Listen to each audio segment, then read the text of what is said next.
In the dead of a Montana snowstorm, Elias Crowe heard a sound too small for the wind to keep. High in an old pine tree, an iron cage swung above the snow. Inside was a German shepherd puppy, frozen, trembling, and still trying to survive. Elias thought he was only saving one helpless life that night. But the rusted tag on the puppy's neck carried the first clue to a missing K-9 trainer.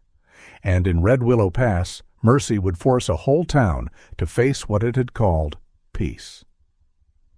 Tell us where you're watching from. Leave your thoughts after the story, and please like and subscribe to help us reach 5,000 subscribers so we can keep writing more stories like this. Red Willow Pass, Montana, did not vanish in winter. It withdrew. The town sat between black pine ridges and old cattle fields where snow gathered in the hollows like flour in a cracked bowl. Roofs sagged under white weight. Fence posts leaned at tired angles. The abandoned barns beyond the north road looked less like buildings than old animals kneeling down to sleep.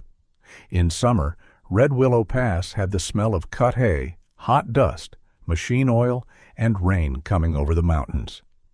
In winter, it smelled of wood smoke, cold iron, and closed doors. People there had learned the art of surviving quietly. They fixed what could be fixed. They prayed over what could not. They carried feed sacks, split kindling, patched roofs, and told each other the storm would break by morning even when they knew it might not. It was a town built from stubbornness, cattle money, church suppers, and favors no one wrote down. Elias Crowe lived beyond the last favor. His cabin stood at the end of the pass road, where the county plow turned around and left the rest to God, weather, and whatever strength remained in a man's back. He was 52, a former Navy SEAL, 6 feet tall with broad shoulders that still carried their old discipline. His body had thickened a little with age, not softened, as if time had added bark rather than fat. He moved with an economy that made even simple things look considered. Lifting an axe, closing a truck door, stepping across ice. His face had once been handsome in a way people probably mentioned too easily. Now it was deeper than handsome. The years had carved purpose into his jaw and weather into his skin. A slight bend in his nose suggested an old break that had never been set with vanity in mind. His dark brown hair was cut short, rough at the edges, and silver showed clearly at both temples. Most days, a 2-day beard shadowed his jaw. His eyes were gray-blue with a faint amber cast near the center, the kind of eyes that seemed to arrive late to a conversation because they had stopped first at some private battlefield. He wore an olive-drab combat shirt beneath a canvas coat. The shirt fitted close through the body, its camouflage sleeves worn pale at the elbows. Across the biceps, the faded horizontal bands still showed. It was not a uniform anymore. It was a habit. Some men kept wedding rings. Some kept medals in drawers. Elias kept old fabric against his skin and pretended it meant nothing. He had been trusted once. In rooms without windows, on ridges without names, in weather that ate radios and maps, men had looked to him because Elias Crowe did not panic. He listened, he measured, he made the decision no one wanted, and carried the weight afterward without handing it around. Then Miriam died while he was still overseas. The town had sent flowers. The church women had brought casseroles. Pastor Caleb Voss had left 3 messages and then, mercifully, stopped. For a while, people said Elias needed time. Then they said he needed space. Eventually, they stopped saying anything at all, because Red Willow Pass was a polite place, and politeness was often grief wearing clean boots. Elias did not return to church. He did not sit at the counter of June Merriweather's grocery for coffee. He did not stay long enough in town for conversations to grow roots. But he was not cruel. Cruel men liked witnesses. Elias helped like a ghost with a wrench. When the clinic generator failed during a January freeze, someone found it repaired before dawn. The housing wiped clean of fingerprints except for one smear of machine oil. When Mrs. Henley's woodpile ran low after her hip surgery, split pine appeared on her porch 3 nights in a row. When the south bend of the pass iced over, someone spread grit there before the school bus route opened, though Elias would have denied owning the shovel if asked. He did not want thanks. Thanks was dangerous.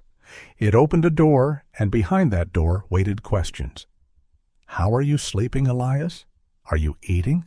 Do you ever talk to Miriam when the house gets too quiet? Do you blame yourself for being gone? So he let people believe he had become hard. It was easier than letting them see he had become hollow. On the night he found the cage, the storm came down without drama at first. Just a fine, slanting snow that whispered against the cabin windows and gathered along the porch rail. By 9 o'clock, the whisper had become a hiss. By 10, the trees were bowing, and the pass road had disappeared beneath a moving skin of white. Elias stood in the mudroom, pulling on gloves, listening. The western fence line had been troubling him all week.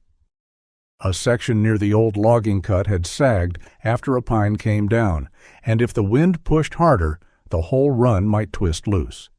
He had no livestock anymore, no real reason to care except that broken fences in winter became broken habits, and broken habits let the dark move closer.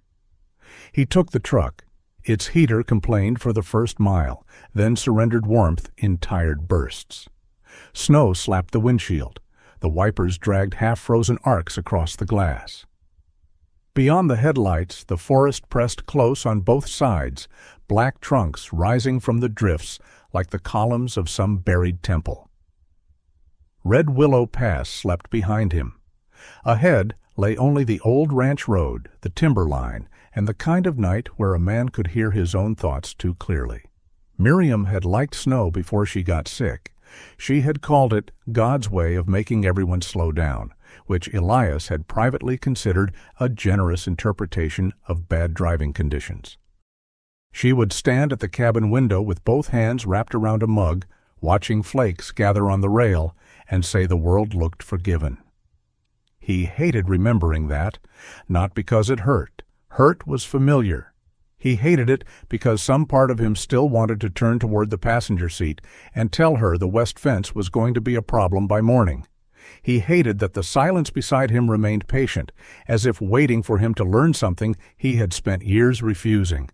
He reached the fence line near the logging cut and parked with the headlights angled toward the sagging wire. The wind shoved at the truck when he opened the door.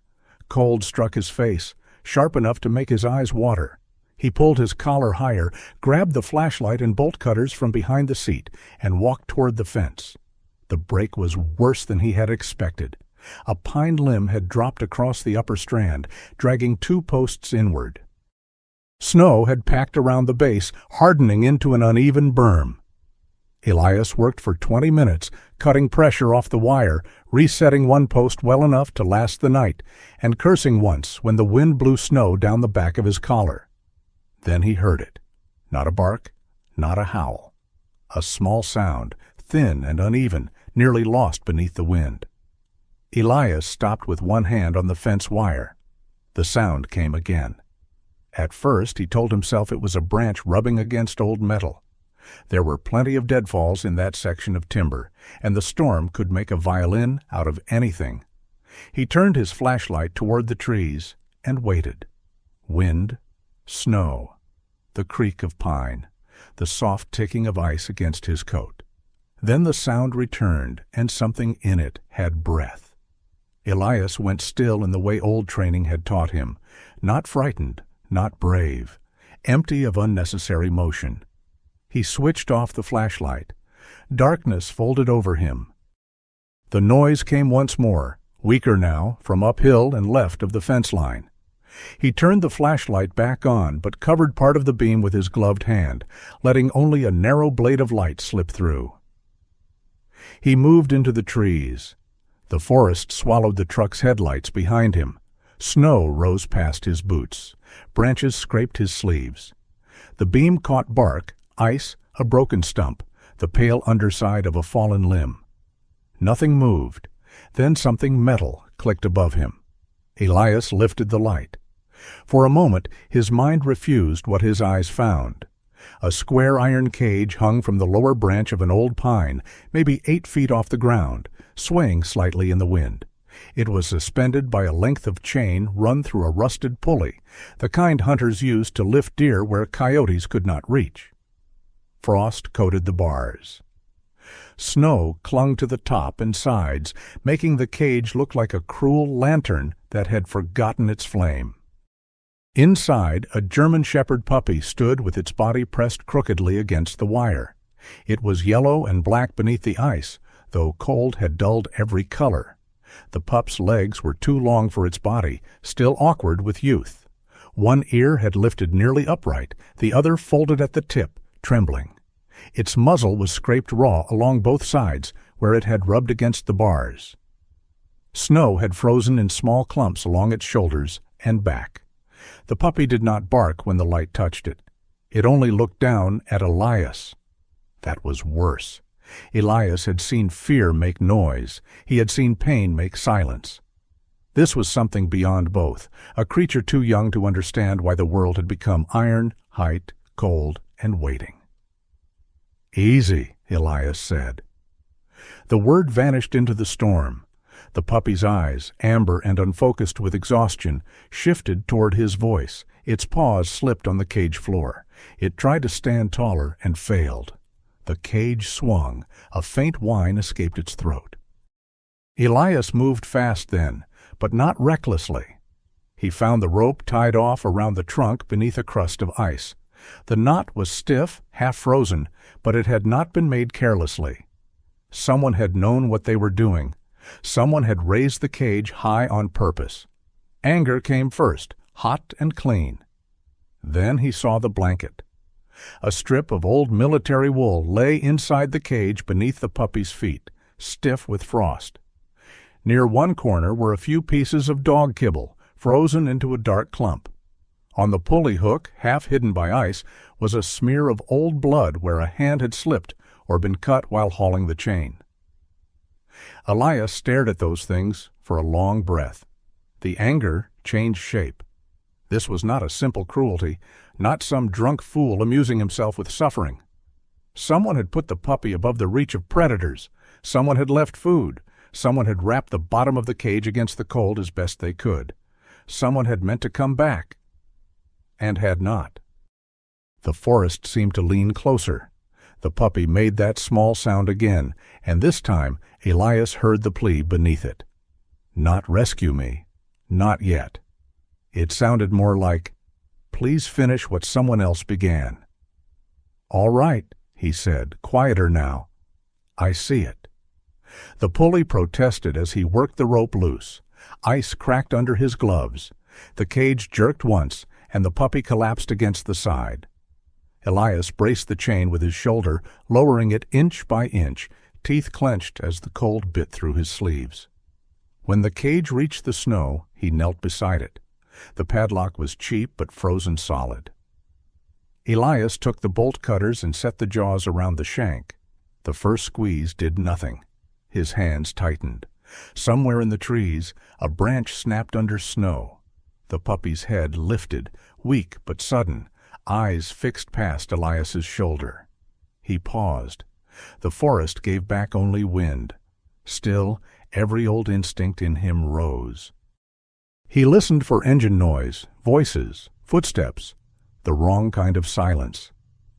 Nothing. The storm kept moving around him, generous in its concealment.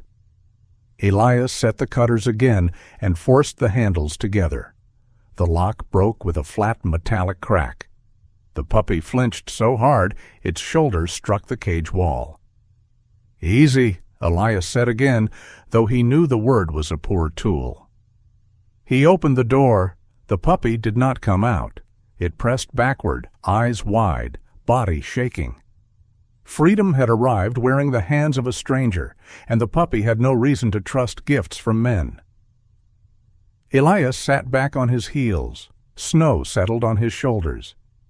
He took off one glove and held his bare hand low, palm open, letting the cold bite his skin so the pup could smell something living beneath leather and metal. The puppy sniffed once.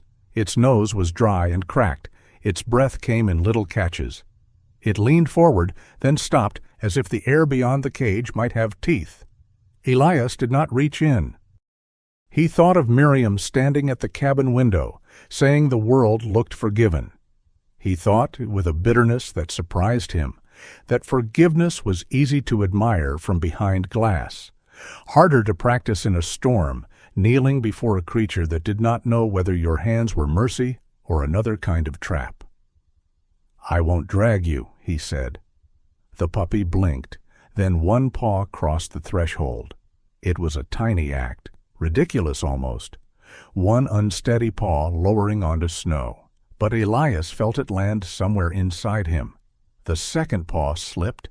The puppy tried to step out and folded sideways, strength gone all at once. Elias caught it before its body hit the snow. It weighed almost nothing, and too much at the same time. Bones under wet fur, a racing heart, a shiver so violent it traveled into his chest. "Got you," he whispered. The puppy made no sound. Its head rolled against his sleeve. Elias opened his coat and tucked the animal inside, against the wool layer beneath. At first the puppy stiffened.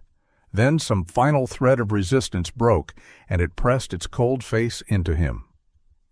Under the matted fur at its neck, Elias felt a small metal tag. He shifted the flashlight, careful not to expose the pup too much to the wind, and turned the tag between his fingers. It was rusted, bent, and worn nearly smooth. Only 3 letters remained readable beneath the ice. B-R-M. Elias stared at them. "Bram," he said. The puppy's folded ear twitched. It was not a sign from heaven. Elias did not believe in signs anymore, not the polished kind people spoke of in church basements over coffee and sympathy. But the ear moved, and the small body inside his coat breathed once against his ribs, and for reasons he could not have explained without sounding foolish, the name stayed. "Bram," he repeated. "All right, let's get you out of here." He stood slowly, one arm wrapped around the puppy, the other holding the flashlight. Before turning back toward the truck, he looked once more at the cage. It sat open under the pine, door hanging crooked, chains scraping softly in the wind. The blanket inside was dark with thawing ice. The broken lock lay half buried in snow. Above it, the branch swayed like the arm of some old judge who had seen too much and ruled too late. Elias should have taken the cage with him. He knew that. Evidence, some part of him said. Proof. A story started here, and stories left alone in the woods often changed shape before morning. But Bram shuddered against his chest, and the sound of that breath made the decision for him. The cage could wait. The living could not. Elias carried the puppy back through the trees. Twice he stopped to listen, certain he had heard something beyond the storm. Twice there was nothing but pine, snow, and the cold machinery of the wind. At the truck, he laid Bram on the passenger seat and wrapped him in the emergency blanket from behind the cab. The puppy's eyes opened halfway. One paw lifted weakly and touched the sleeve of Elias's combat shirt, catching for a moment on the faded camouflage fabric. Not holding, not asking, only touching, as if to confirm that the man was still there. Elias turned the heater low. Too much warmth too fast could hurt the half-frozen. He knew that from places where men learned ugly lessons in beautiful snow. He pulled onto the road slowly, the truck tires grinding through drifts. Behind him, the old pine vanished in the storm. Red Willow Pass remained asleep in the valley below, its church steeple hidden by snow, its barns bowed, its windows dark. No one knew that a cage had hung in the woods. No one knew that a wounded hand had once tied a rope around a tree and meant to return.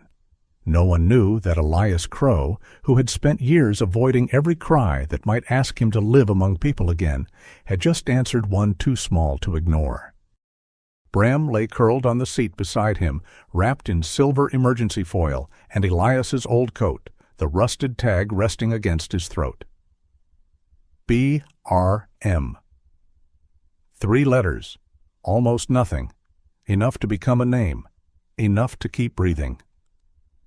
Elias drove toward the cabin with one hand on the wheel and the other hovering near the puppy, not touching unless the shivering worsened. The road disappeared 10 yards ahead, then returned, then disappeared again. That was winter's old trick, taking the world away in pieces and giving it back only as far as a man was willing to go. By the time the cabin lights appeared through the trees, Elias had stopped telling himself this was only about a dog. He did not yet know what it was about, but he knew the difference between an accident and a message left unfinished. And somewhere behind him, under the old pine in the storm, the open cage swung softly in the dark like a question no decent man could leave hanging forever. By morning, the storm had loosened its grip on Red Willow Pass, but it had not apologized. Snow still sifted down from a pale sky. It slid from pine branches in soft collapses and buried the old tire ruts along the pass road almost as soon as they were made. The town below Elias Crowe's cabin looked washed and tired, its church steeple rising out of white, like a finger lifted in warning or prayer.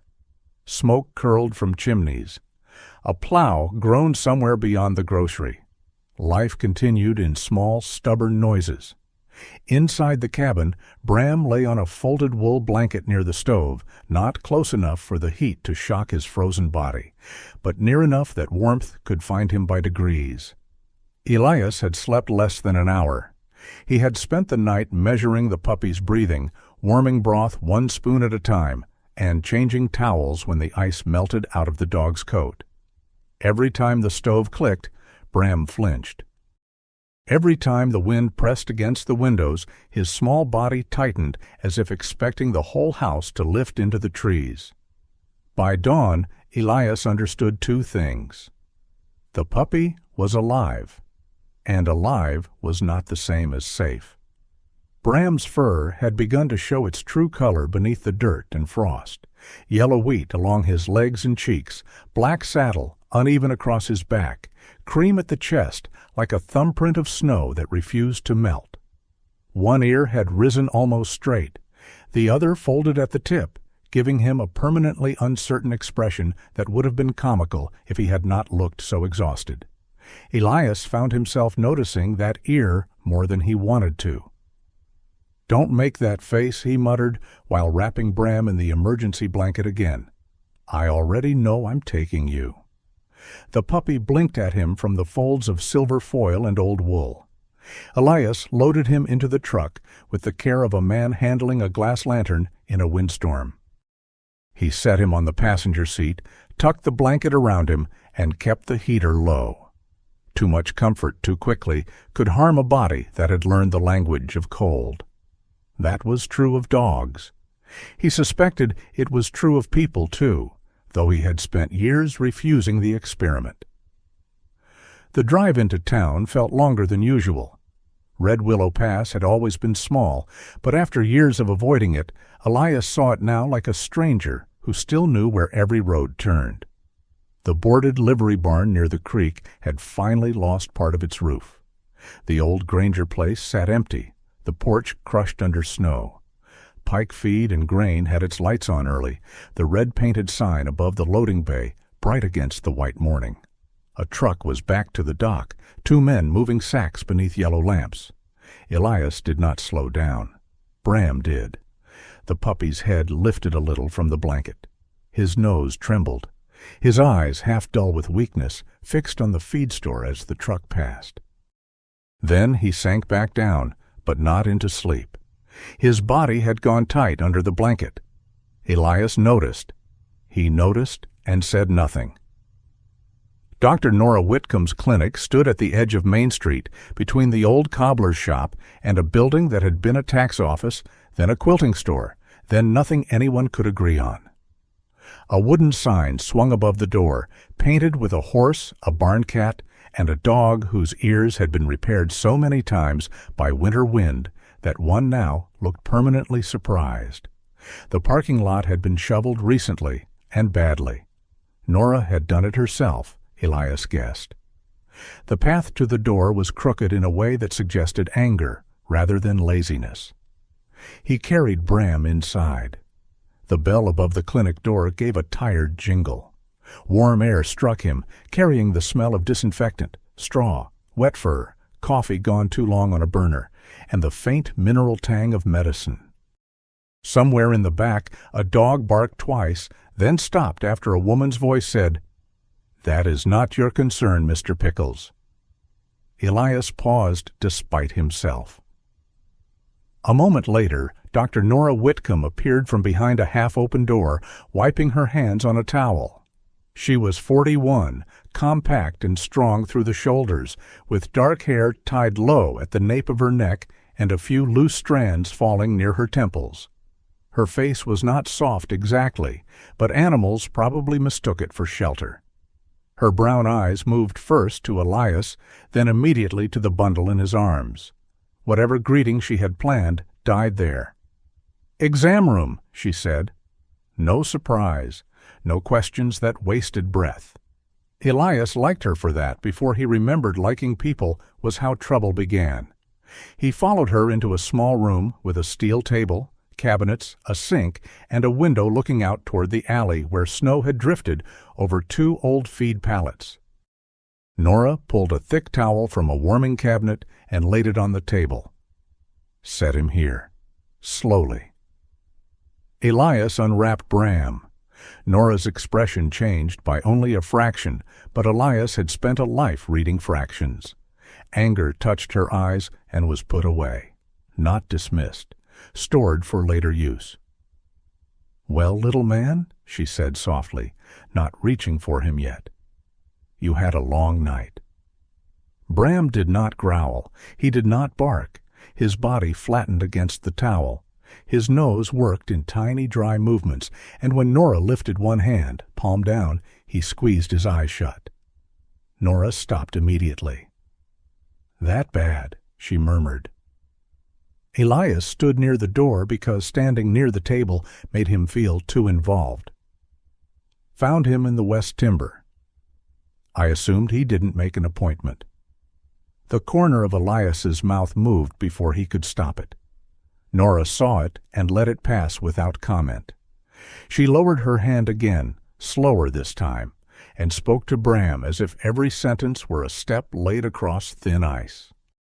"I'm going to touch your shoulder first, just there. No surprises." Her fingers settled lightly near his neck. Bram trembled so hard the towel rustled. Nora waited until the tremor eased before moving again. She worked for nearly an hour, temperature low, but rising. Dehydration. Bruising along the ribs, not fresh enough to be from Elias carrying him. Nails split and worn unevenly. Muzzle abrasions from wire or bars. A pressure line around the neck where something had rubbed too long. Mild infection starting in the skin near one scrape. No broken bones that she could feel, though she warned Elias that puppies could hide pain the way poor men hid unpaid bills. Bram endured the exam with a silence that made the room feel older. When Nora brought out a length of soft lead to keep him steady for a closer look, he recoiled so sharply his back leg slid on the towel. His folded ear pinned flat. His mouth opened, but no bark came. Only a breathless little sound. Nora froze. Elias did too. The lead hung loose from Nora's hand, harmless and ordinary. Bram did not see ordinary. He saw memory. Nora lowered it onto the counter as carefully as if it were a blade. "All right," she said. "No lead." Bram did not relax, but his eyes shifted to Elias. Not begging, checking. Elias hated that it mattered, hated that something so small had already begun measuring the room by where he stood.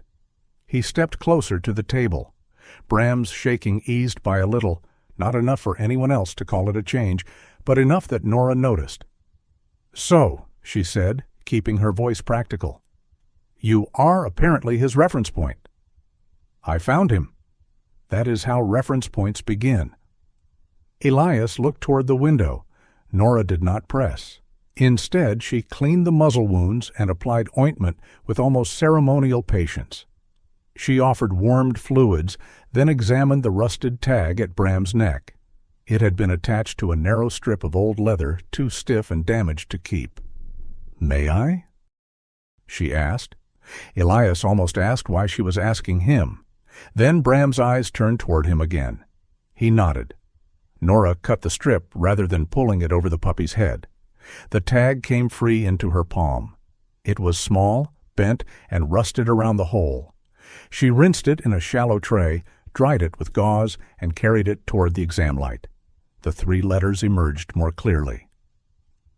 BRM. Elias watched Nora's face. At first, it showed concentration. Then recognition came over it slowly, like a shadow crossing snow. "What?" he asked. Nora did not answer right away. She turned the tag once, then again, checking the back. Nothing else remained readable. "This isn't a name," she said. "You know what it is?" "I know what it might be." Her voice had changed. Not frightened. Worse than frightened. Careful. She opened a drawer beneath the counter and took out an old file box, the kind nobody used unless they distrusted computers or loved paper too much to abandon it. Inside were vaccination cards, handwritten notes, old transfer forms, and photographs paper-clipped to index cards. She searched through them with quick fingers until she found a yellowed sheet. At the top was a stamped line, Rusk K 9 Field Program. Nora placed Bram's tag beside the paper. On the sheet were short codes written in block letters, BRT KLM SRK BRM-4. Elias looked from the paper to her. Nora swallowed once. Samuel Rusk used 3-letter litter and behavior codes when he worked with young dogs. Not formal registration, his own system. He said names came after a dog showed you who he was. Bram shifted weakly on the towel. "Samuel Rusk," Elias said. "The trainer." Nora's gaze flicked up. "You remember him?" "I remember his place on the East Ridge. Dogs in the yard. A whistle you could hear from half a mile off. He trained patrol dogs, search dogs, service dogs for veterans who didn't want to admit they needed service dogs." A sad smile touched her mouth and vanished. "He trained me more than I admitted at the time." She looked down at Bram, and the professional calm slipped just enough for Elias to see the person beneath it. "Samuel disappeared last winter." "I heard. People said he wandered, that he was old, sick, maybe confused." Nora's mouth tightened. Samuel forgot his own lunch twice a week and could still tell from a paw print whether a shepherd was favoring the left hip. He would not forget a puppy in a cage. The room held that sentence for a moment. Outside, a truck passed slowly on Main Street. Its engine made the window tremble. Bram's head lifted. His whole body stiffened, eyes locking toward the sound. Nora watched him. Elias watched Nora watching him. The truck moved on. Bram did not settle until the sound faded completely. "That reaction," Nora said quietly, "was not from last night alone." Elias said nothing. Nora returned to the file box and pulled another folder. This one was newer, cleaner, and stamped with a logo Elias recognized. Pike Feed and Grain. Beneath it, in polished blue letters, were the words, "Red Willow Retired, K9 Adoption Initiative." The paper looked wholesome enough to make a man suspicious. Nora did not open it immediately. Her thumb rested on the folder's edge. "I signed some of these," she said. Elias heard something in her voice that was not explanation. Confession, maybe, though she did not dress it in church language. Health checks, transport clearances, dogs going to approved retirement homes, supposedly. Older shepherds, a few Malinois, 2 young dogs I never saw again after the first exam. "Supposedly," Elias repeated. Nora opened the folder. Inside were copies of forms, microchip numbers, transfer names, signatures. Some fields were clean. Too clean. Elias had seen forged paperwork before. Bad lies were messy. Good lies learned neatness. "At first I believed it," Nora said. "Everyone did." Warren Pike stood up in church and talked about giving old working dogs a soft place to land.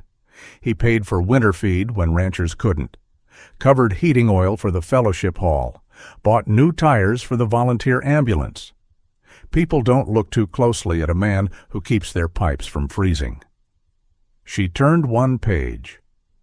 Then a widow came in asking if I had an update on her husband's old dog. She'd surrendered him through the program because she couldn't lift him anymore. Warren had promised pictures. A letter? Something. Nora's jaw tightened. There was no record after transport. I checked the chip. The number had been reassigned on a form I never signed, though my signature was there. Elias looked at her. "You went to the sheriff?" "I went to Warren first." "That was a mistake." "I know." The answer came too quickly, too bare. Nora closed the folder with care, as though shutting it harder might break something inside her that had already cracked. After that, clients started canceling. My medication orders got delayed. A supplier told me Pike Feed had raised concerns about my record keeping. People stopped bringing animals here for a while unless they had no choice. She gave a small, humorless laugh. In a town this size, reputation doesn't need a knife. It can use a whisper. Bram stirred on the table and made a faint sound. Nora's expression softened at once. She gave him a small syringe of warmed fluid, drop by drop. Elias looked at the folder again, then at the dog. He had come to town for medicine, maybe a lecture about hypothermia, maybe a bill he would pay in cash. He had not come to stand in a warm clinic smelling of disinfectant while an old missing man's name rose out of rust like a bone from thawing ground. "I'm not law enforcement," he said. "No," Nora replied. "I'm not looking for a cause." "I didn't say you were. I brought him here because he needed help. And I'm helping him." The quiet between them sharpened. Elias recognized the shape of it. A person asking without asking. A door opening without a hand on the knob. He reached for his wallet. Nora's eyes flashed. "Do not insult me by pretending this is about payment." The words hit harder than their volume deserved. Elias stopped. Nora seemed to regret the sharpness, but not the meaning. She set down the syringe and pressed both hands against the edge of the table, steadying herself. "I'm sorry," she said. "That was not fair." "Probably was." "No. Fair would be me saying, 'I don't know what to do with this alone.'" She looked at Bram. "Fair would be me saying that if this puppy is tied to Samuel's system, and if someone left him hidden in that forest with food and a blanket, then Samuel may have been trying to get him to someone safe." Elias's hand fell from his wallet. Nora looked at him then fully. "If Bram is alive," she said, "Samuel tried to send him to somebody." The name settled in the room. Bram. Elias had said it in the storm because 3 letters needed mercy. Hearing Nora use it made the name less like a private accident and more like a responsibility. The puppy's half-folded ear twitched. Elias looked down at him and found the dog already watching. For a second he was back beneath the pine, snow blowing sideways, cage swaying, that first paw lowering toward freedom as if the world beyond iron had to be tested 1 inch at a time. The thought came unwanted. Miriam would have known what to do. Then, almost immediately, another thought followed. No, Miriam would have done it. There was a difference. Elias let out a breath through his nose. What does he need? Nora studied him long enough to decide not to smile. Warmth, antibiotics, small meals, quiet, no collars yet, no chains, no leads unless absolutely necessary. He may panic at certain sounds. Metal dragging, diesel engines, maybe men's voices. We'll learn. We? I am his veterinarian, she said. You are apparently his mountain." Elias glanced at Bram. "He picked a poor mountain." Mountains are rarely asked for references. That almost got another smile from him, but not quite. Nora prepared medicine in small labeled bottles, wrapped the rusted tag in gauze, and placed it in a paper envelope. She wrote Bram across the front, then paused. "Keep this," she said, handing it to Elias. "Not on him yet. His neck needs to heal, but don't lose it." "Why?" "Because scraps matter when people start denying whole stories." He took the envelope. The paper felt too light for what it carried. As Elias lifted Bram from the table, the puppy did not collapse into him the way he had the night before. He was still weak, still trembling, but this time he made a choice. He pushed his nose into the front of Elias's olive combat shirt and held there, breathing through the faded fabric. Nora saw it. So did Elias. He wanted to step away from the meaning of that small trust, but he had Bram in both arms, and some meanings could not be dodged without dropping the living thing attached to them. At the front desk, Nora wrote instructions in her firm, slanted handwriting. Halfway through, the clinic phone rang. She glanced at the caller ID, and her face closed. She did not answer. The ringing stopped. Elias noticed the name printed on the small screen before it went dark. Pike feed and grain. Nora tore the instruction sheet from the pad and handed it to him as if nothing had happened. "Call me if his breathing changes," she said, "or if he stops drinking, or if he reacts to something specific." Elias tucked the paper into his coat. "And if Pike calls again?" Nora's eyes did not move from his. "Then Warren Pike is more interested in a half-frozen puppy than he should be." The bell above the door jingled when Elias stepped outside with Bram in his arms. The snow had slowed, and Main Street lay bright and uneasy under the morning. Across the way, Pike Feed and Grain stood with its loading bay open. Men laughed near a truck. A church fundraising poster fluttered on the notice board beside the pharmacy, its blue letters promising a future home for retired K-9s and healing hearts. Elias looked at the poster, then at Bram. The puppy's eyes were half closed, but when a length of chain clattered somewhere near the feed store, his body went rigid beneath the blanket. Elias held him closer. He had brought a wounded dog to town.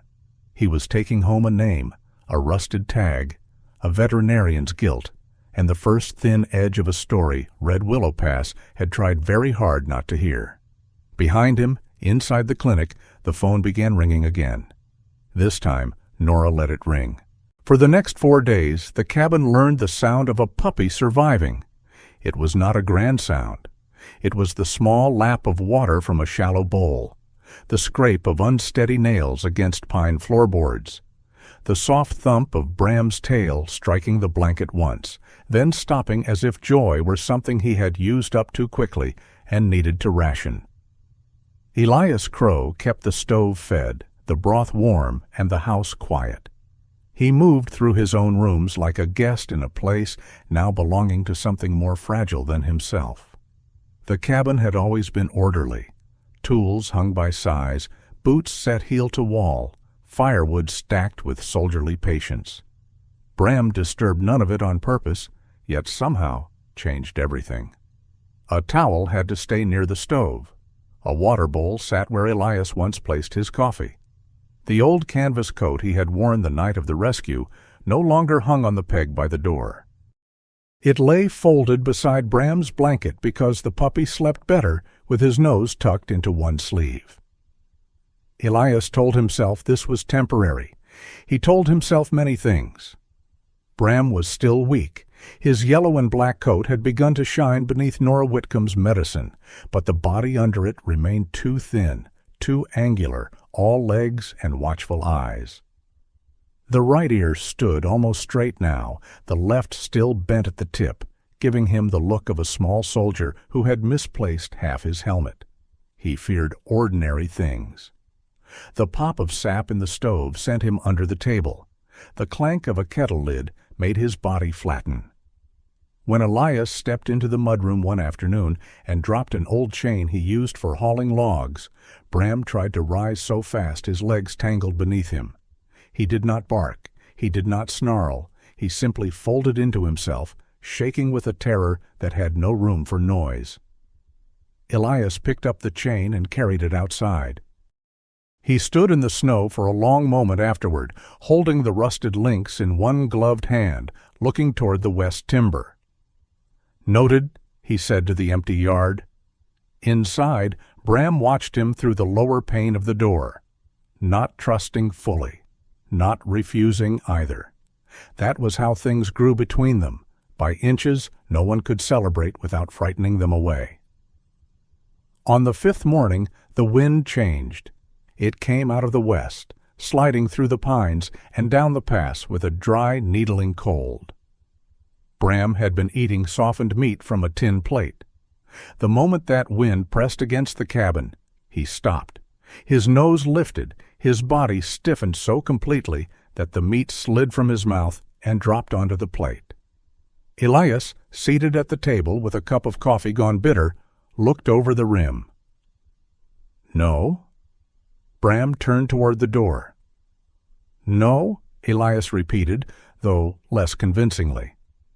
The puppy limped 3 steps, stopped, and looked back. His amber eyes were clearer now than they had been at Nora's clinic, but they still held that unpuppy-like gravity, as if some older animal were looking through him from a place of cold and iron. "You're not ready." Bram took another step toward the door and gave a faint sound. Not a whine exactly. A question rubbed raw. Elias closed his eyes. There were men who believed courage felt like fire. Elias had known better for decades.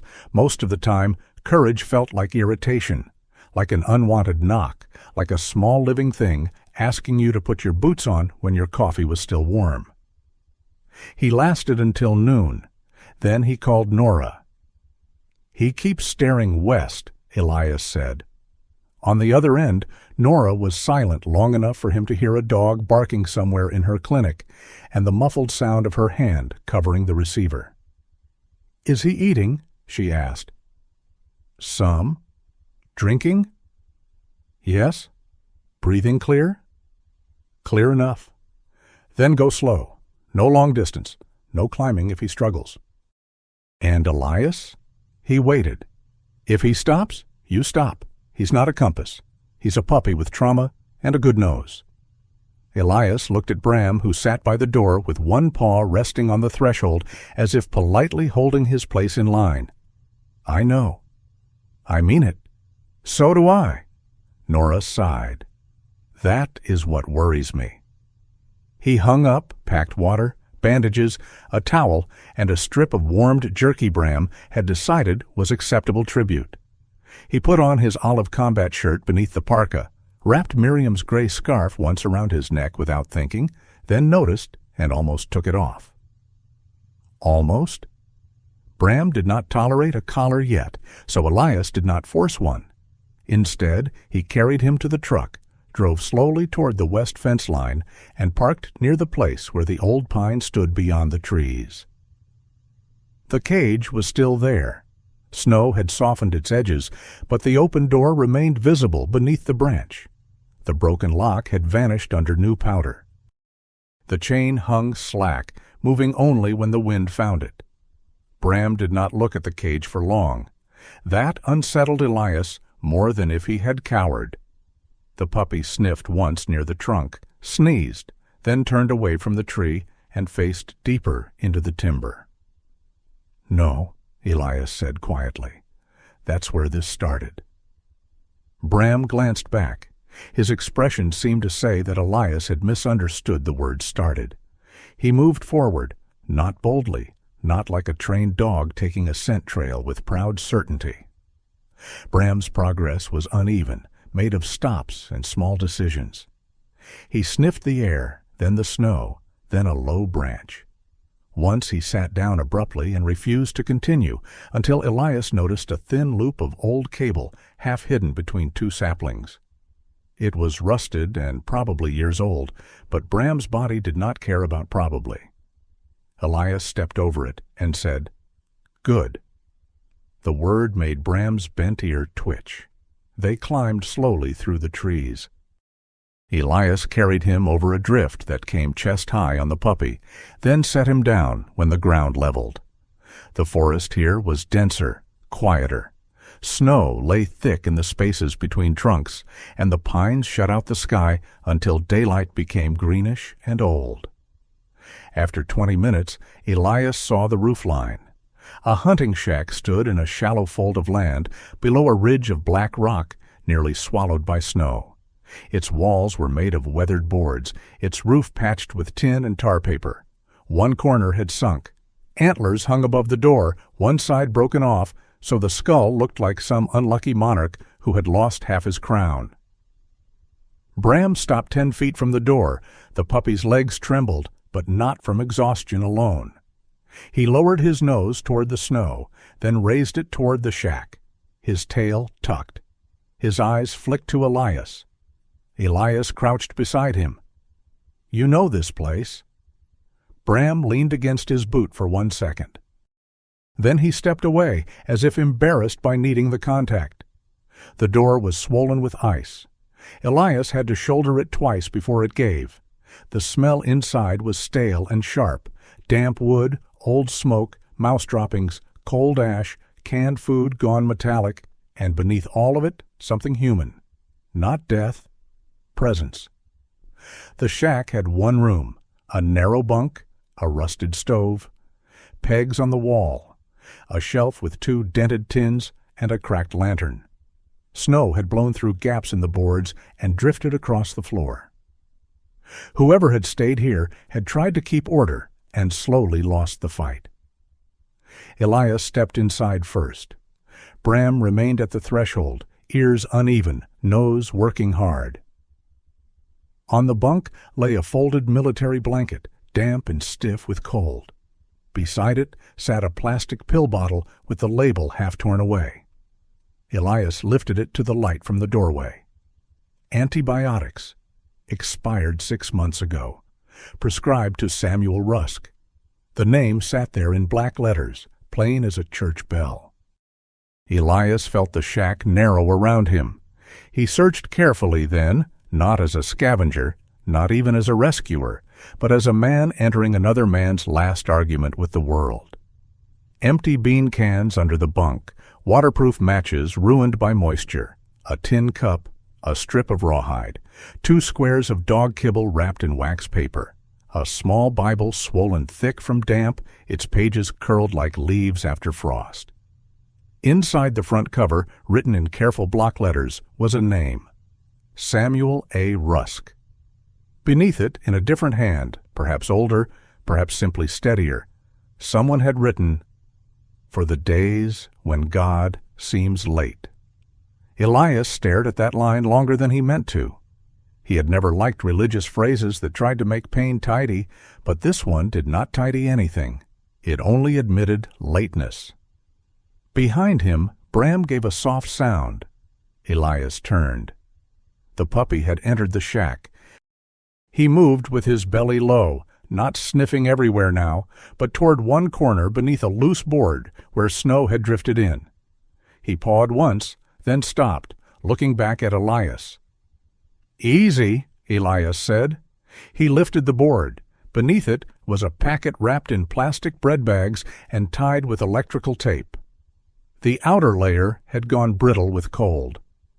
Elias cut it open with his pocket knife and found pages inside, folded tight, some damp around the edges, but readable. The first page was not a letter. It was a list: license plates, dates, 3-letter codes, names of dogs, names of owners. Some had notes beside them. Harlan Voss, retired patrol shepherd, surrendered after handler stroke. No update. Monsieur Delaney, female Malinois, rear leg injury, marked transferred, chip mismatch, BRM litter, 6 pups, 5 taken east, 1 hidden. Elias's eyes stopped there. 1 hidden. Bram stood beside his boot, staring at nothing. The next pages were worse because they were less complete. Samuel had written in fragments, as if he had been interrupted often or writing while feverish. After Sunday supper fundraiser, 2 crates moved. Pike men use old cold room, not adoption, holding. Warren says therapy center needs inventory. Do not trust forms with blue stamp. If I cannot get the last pup out, find Nora. Find someone who still knows what a promise is.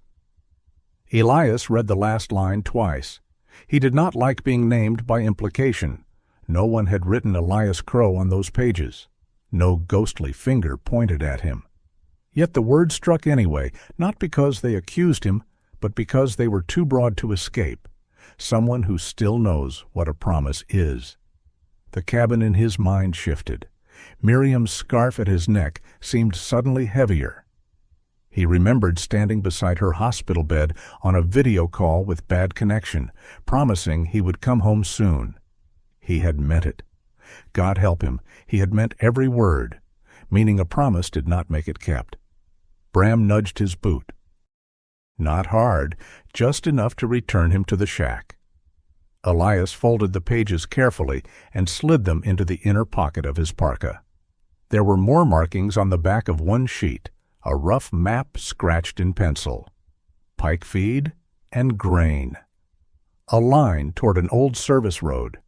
A square marked cold room, another marked by Dry Mercy Creek. A small cross near the hunting shack with 3 words beside it. Not safe now. A sound moved outside. Elias froze. Bram heard it too. The puppy backed away from the corner and pressed himself against the shadow beneath the bunk. Not wind, not snow falling from a branch. An engine. Distant, slow, then gone. Elias crossed to the doorway and looked through the trees. At first he saw only white trunks and falling powder. Then, far down near the service cut, a dark shape passed between pines. A truck moving without headlights, though the afternoon light was already failing.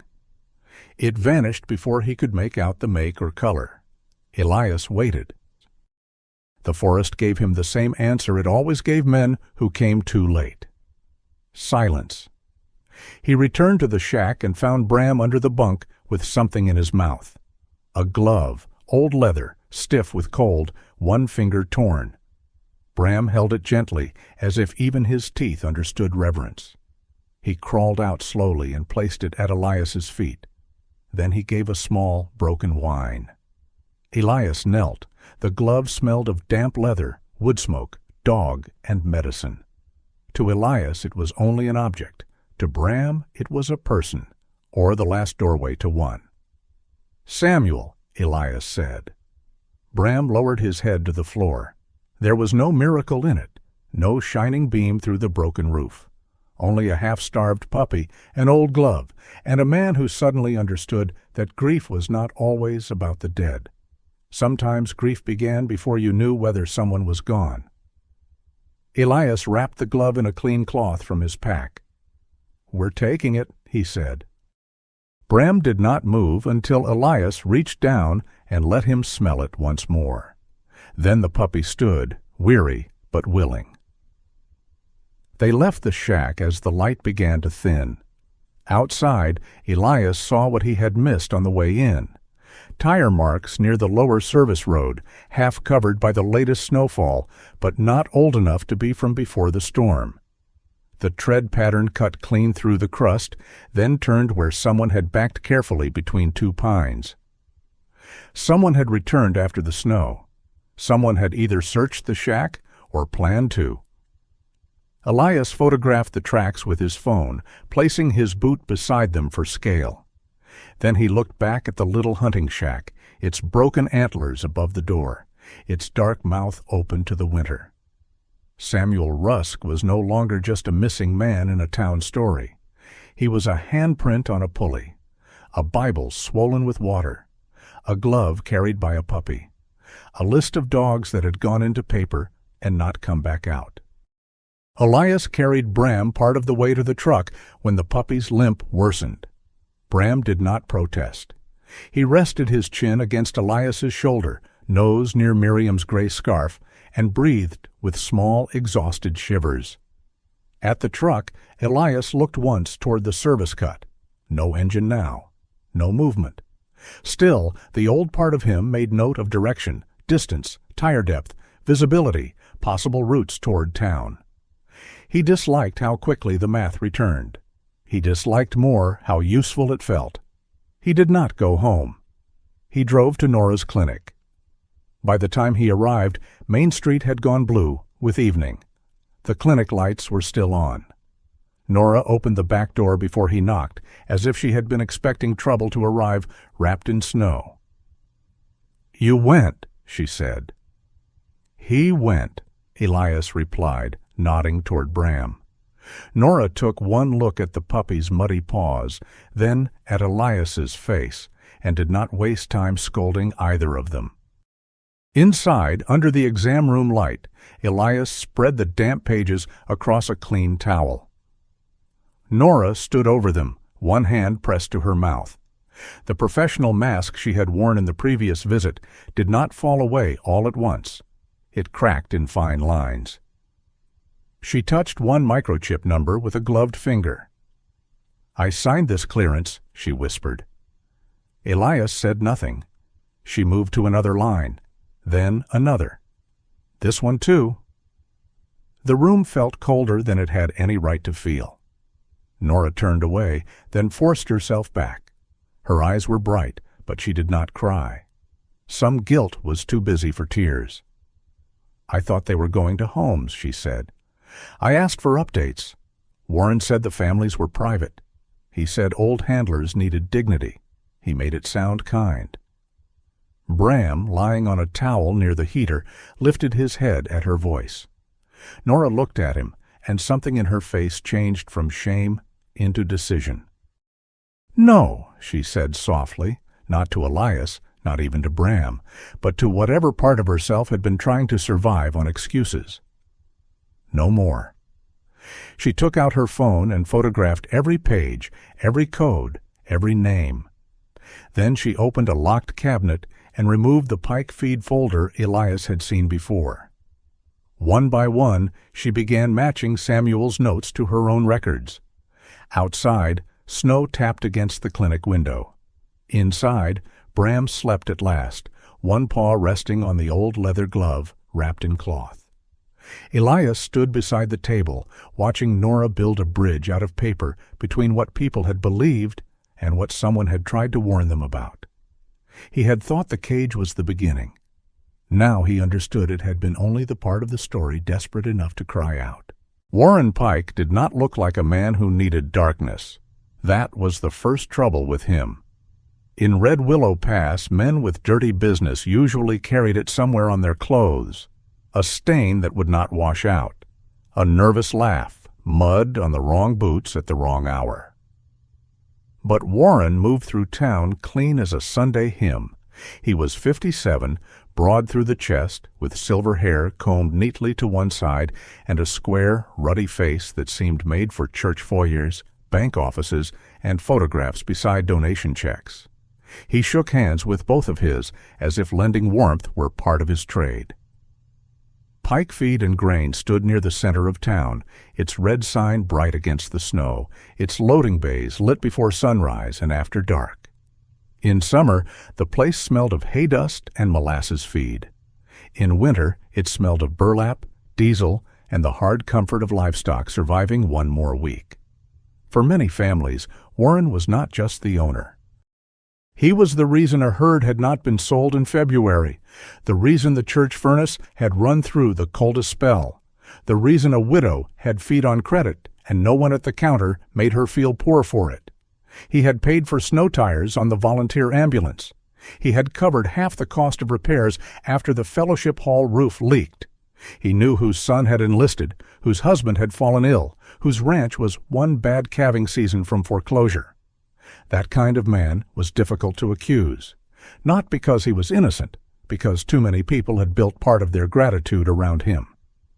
The morning after Nora Whitcomb matched the first microchip numbers to Samuel Rusk's wet notes, she sent copies to a state contact she had not called in nearly 3 years.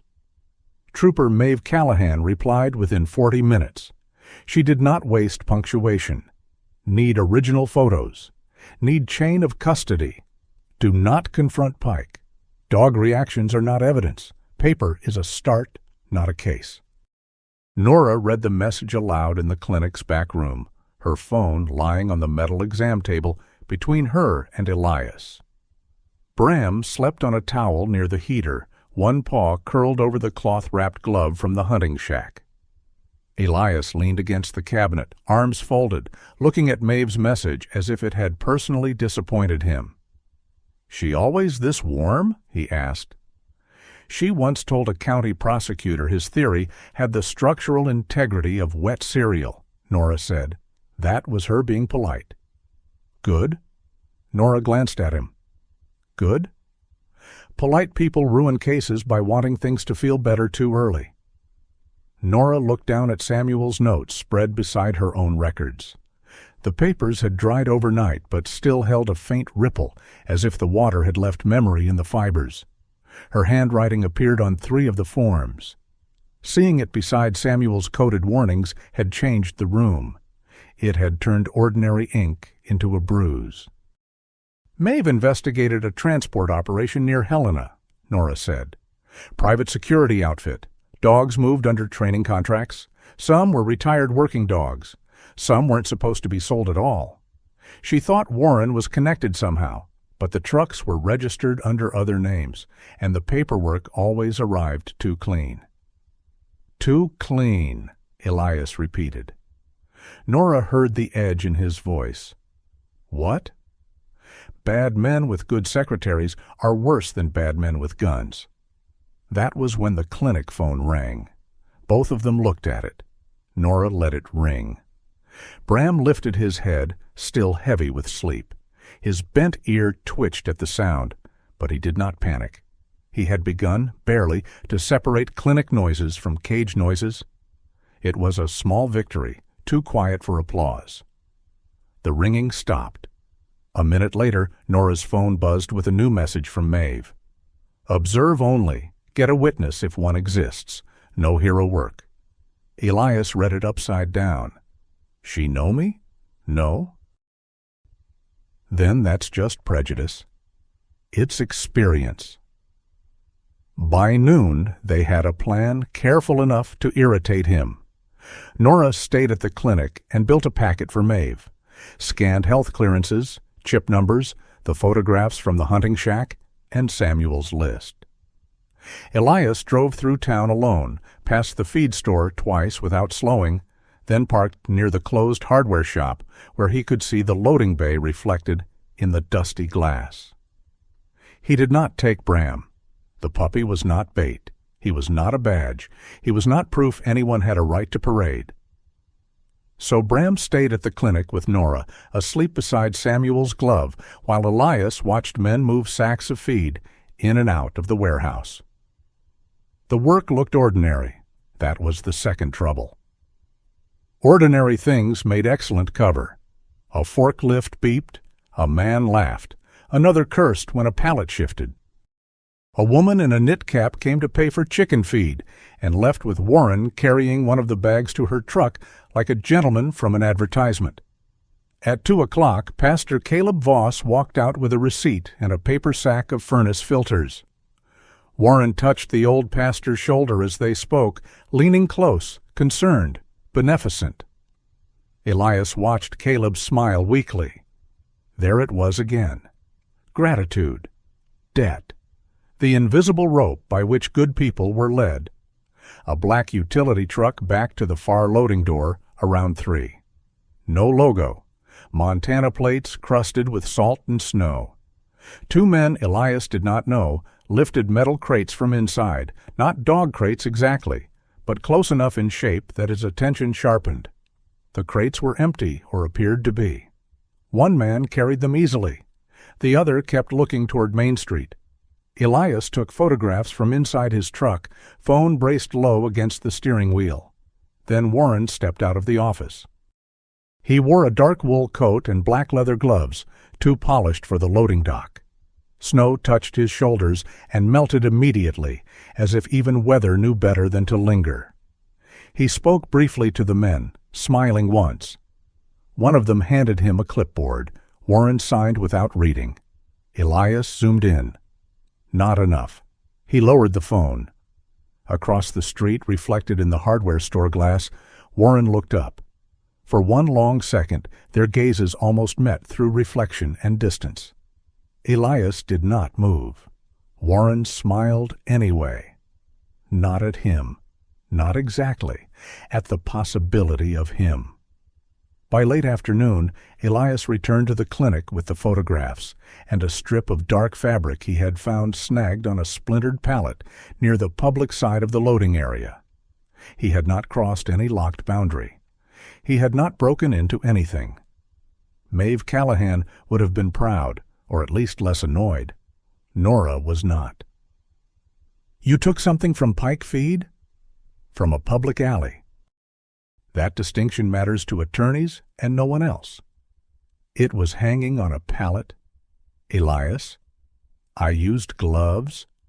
She stared at him for a moment, then took the fabric with forceps and sealed it in a sample bag. Bram had been lying near the heater. When Nora lifted the bag toward the counter, the puppy's nose rose. His eyes opened fully. His body went still. The room quieted. Nora froze with the bag in her hand. Bram did not run at first. He sniffed once, then again, and the small muscles along his ribs began to flutter. He backed up until his hindquarters touched the wall. A sound came from him, low and broken, not a growl, not a whine, something closer to a memory being pulled too hard. Elias took the bag from Nora and set it on the far counter. Bram dropped his head and crawled under the lowest shelf. Nora's face had gone pale with anger. "Diesel," she said. "Wet straw, metal, and something else." "Same as the cage?" Elias did not answer immediately. He already knew. Bram's terror answered for him. That was the moment Warren Pike stopped being an idea in the room. He became a smell, a material thing, something that could cling to cloth and return a puppy to the place his body had almost died. Nora sat on the floor, not too close to Bram, and placed one hand palm up on her knee. She did not coax. She did not call. She simply waited, guilt and patience kneeling in the same body. After a while, Bram crept forward just enough to place his chin on Samuel's old glove. Nora closed her eyes. "I signed papers," she whispered. "Not cages. Not this." Elias looked down at her, and for once the part of him that wanted to retreat could not find its footing. "No," he said, "but he used your signature to make a cage look like a home." Nora opened her eyes. The sentence hurt. It was meant to, not cruelly, cleanly, like setting a bone. Before she could answer, the back door rattled. Elias turned. A man stood outside in the alley, half-shadowed by the falling snow, one hand raised but not quite knocking. He was thin, maybe 60, with a narrow face, red nose, and a beard that had surrendered to gray in patches. His brown work coat was dusted with feed powder, and his boots left pale yellow smears on the snow. He held his knit cap in both hands, twisting it until the fabric looked ready to tear. Nora rose slowly. "Reuben?" The man flinched at his own name. Reuben Tate had worked at Pike Feed and Grain longer than some of its employees had been alive. Elias knew him by sight, the way one knows fence posts along a familiar road. A man always in the background, always bent under weight, always vanishing before conversations turned important.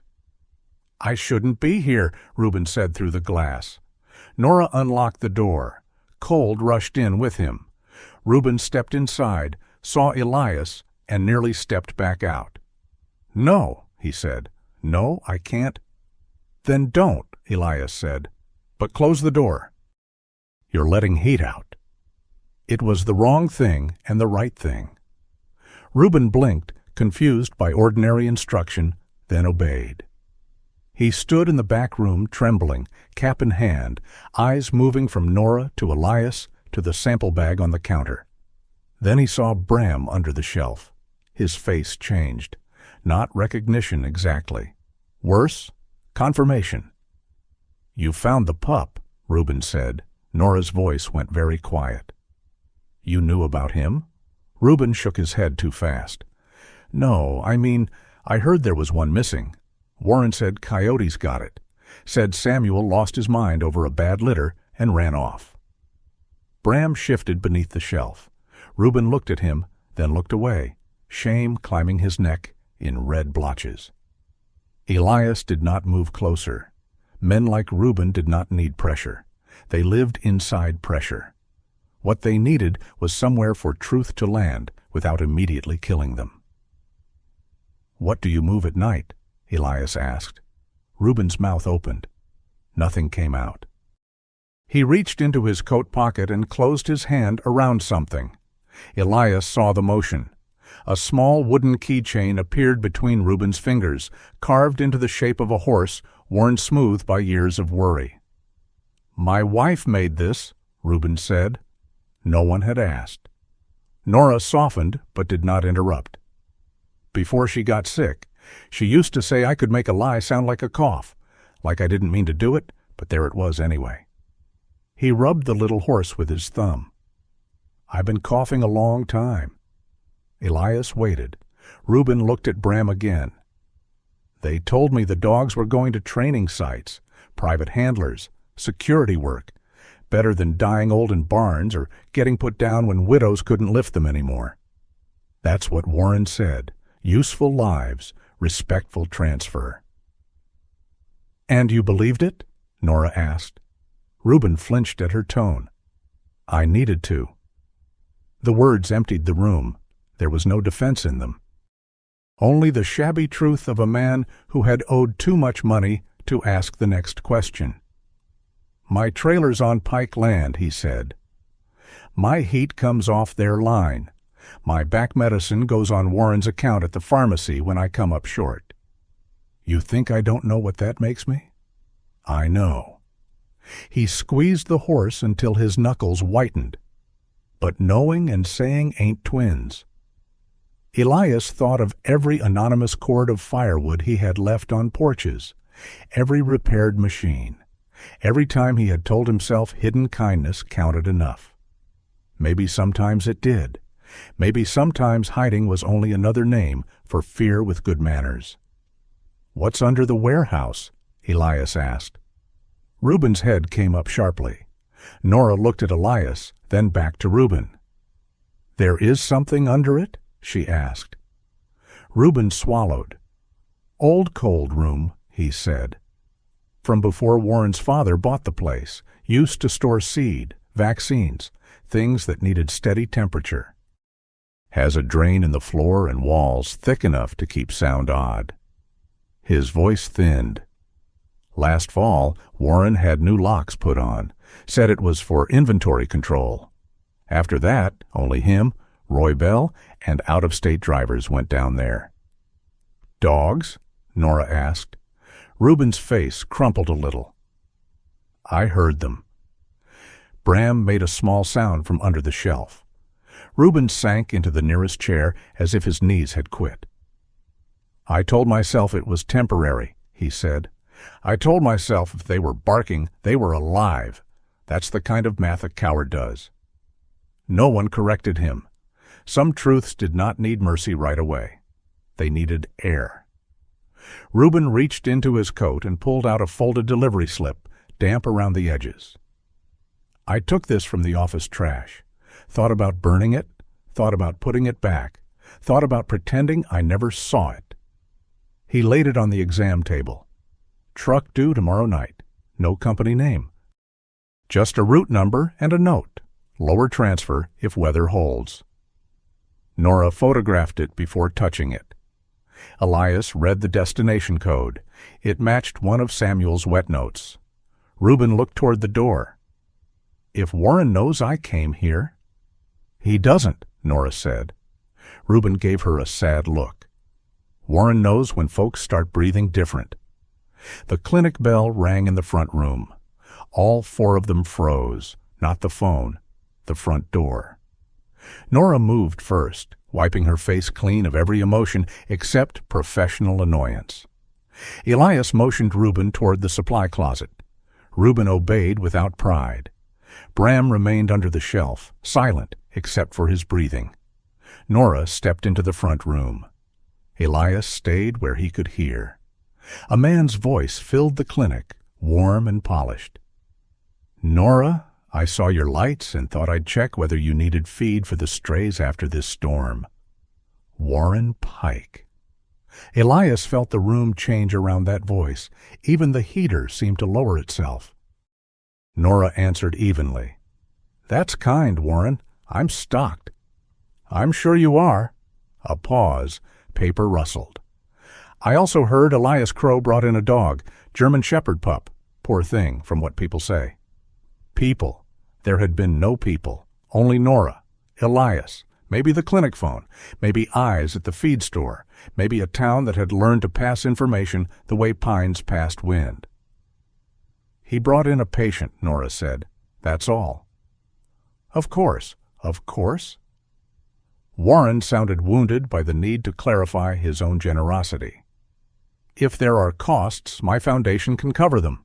The retired K-9 center will need a good story to start with. A rescued pup, a hard winter, healing for veterans. You see the shape."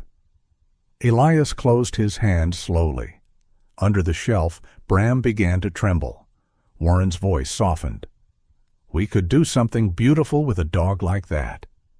Nora did not answer at once. When she did, her voice had lost all warmth. "No." A silence followed. It was small. It was enormous. "No?" Warren repeated. "No, thank you." Another pause. Then the smile came back into his voice, thinner now. "Well, think on it." The bell jingled when he left. Nora returned to the back room with a paper bag in her hand. She looked at Elias, then at the closet door where Reuben was hidden, then down at Bram. "He left this on the counter," she said. Inside the bag was a small sack of premium puppy food tied with red ribbon. No note, just the Pike feed and grain label stamped on the front. Bram saw it and scrambled backward so hard his shoulder struck the wall. Urine spread beneath him in a small dark patch on the clinic floor. Reuben made a sound from inside the closet. Nora's face went still. Elias crossed the room, picked up the bag with 2 fingers, and placed it inside a sealed evidence bin. No one spoke for several seconds. The bag was absurdly cheerful. A gift? A threat? A hand extended in public while the other tightened a rope. Elias looked at Bram shivering beneath the shelf, then at the door Warren had just walked through. He understood then that Warren Pike did not need to drag anyone into silence. He fed them into it. A credit account here, a favor there, a donation, a bag of food, a warm voice, a public kindness so heavy that private questions bent beneath it. Reuben stepped out of the closet, pale and shaking. He set his little wooden horse keychain on the exam table beside the delivery slip. "I'll talk to your trooper," he said. Nora looked at him. "You're sure?" "No." He wiped his mouth with the back of his hand. "But I'm more afraid of hearing another dog under that floor and calling it temporary." Elias nodded once. Not approval. Recognition. Outside, Warren's truck rolled away from the curb, tires whispering through snow.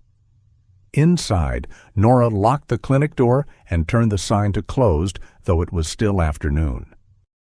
Bram crept from beneath the shelf only after Elias sat on the floor and waited with one hand resting palm up on his knee. The puppy did not come all the way.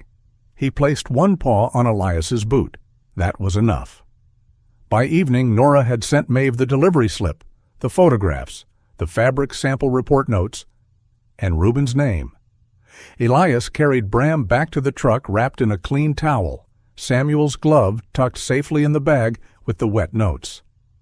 At his cabin, just after dark, another bag of Pike puppy food waited on the porch.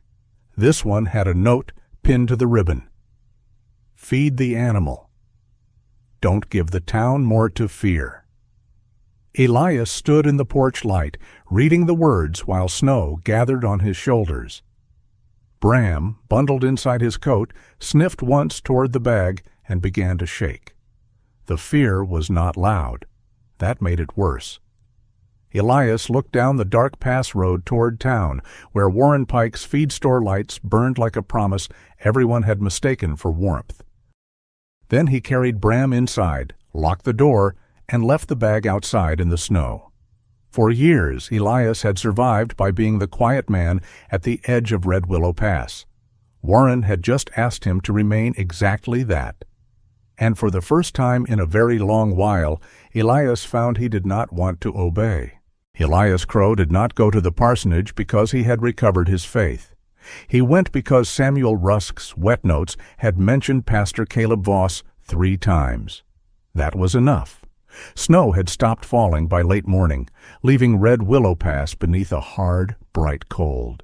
The kind of cold that made every roofline sharp and every sound travel farther than it should.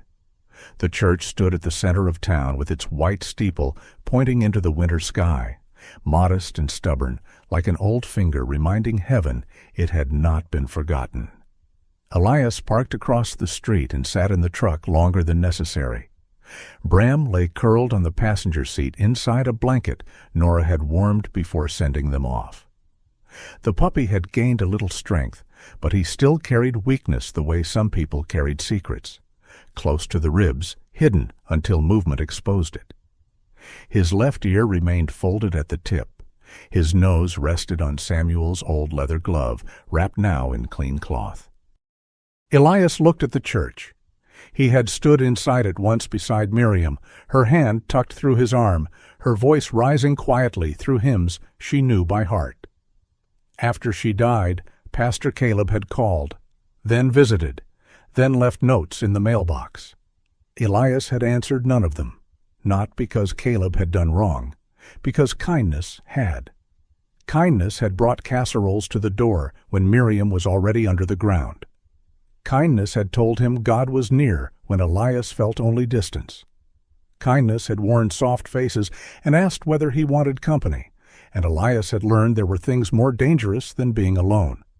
There was being seen while broken. He took the small Bible from his coat pocket. Samuel's Bible. The damp had warped its cover, the pages no longer closed flat. On the first page, beneath Samuel's name, those words still waited. For the days when God seems late. Elias put the Bible back in his pocket, lifted Bram carefully, and crossed the street. The parsonage sat behind the church, half hidden by a row of old apple trees. Their bare branches bent under snow, thin and black, like old hands folded in prayer and arthritis. Smoke rose from the chimney. A shovel leaned beside the porch. Someone had cleared the path badly, but sincerely. Pastor Caleb Voss opened the door before Elias knocked twice. He was 69, narrow-shouldered beneath a black wool cardigan, his clerical collar visible at the throat, though it sat slightly crooked. His hair had gone white around the temples and thin on top. A trimmed silver beard softened his long face, but not the tiredness in it. His blue-gray eyes moved from Elias to Bram, then back again, and grief passed through them with the practiced discipline of a man who had spent years making room for other people's grief before his own. Elias, Caleb said. The name sounded as if it had been kept on a shelf and dusted regularly. Pastor? Caleb looked down at Bram. So the town gossip found one true thing this week. Depends which thing it told you. That you brought a half-frozen shepherd pup to Nora. That part's true? Caleb stepped aside. Come in, both of you. Elias almost refused.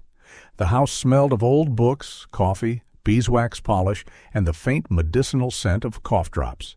It was too warm, too quiet. On one wall hung framed photographs of church picnics, baptisms, veterans' breakfasts, the town after the big spring flood years before. Red Willow Pass smiling at itself, pretending all its wounds knew how to line up for pictures. Caleb led him into a small study where books rose in uneven stacks, and a brass handbell sat on the desk beside an open sermon notebook. Through the window, the apple trees scraped softly at the glass. Elias set Bram on a braided rug near the stove. The puppy sniffed once, then tucked his nose back toward Samuel's glove. Caleb noticed the glove. Something flickered. "You found that where?" "Ooh." Elias did not answer. He took Samuel's Bible from his pocket and placed it on Caleb's desk. For a moment, the room ceased being warm. Caleb did not touch the Bible at first. His hand lifted, stopped, then lowered to the desk beside it. The fingers trembled, not dramatically, just enough to betray an old man who had run out of places to hide a truth. "Where did you get this?" he asked. "From a hunting shack west of the pass." Caleb closed his eyes. Elias waited. He had learned long ago that silence could be a weapon, but also a lamp. Held long enough, it made people see what they had brought into the room. Caleb opened the Bible slowly.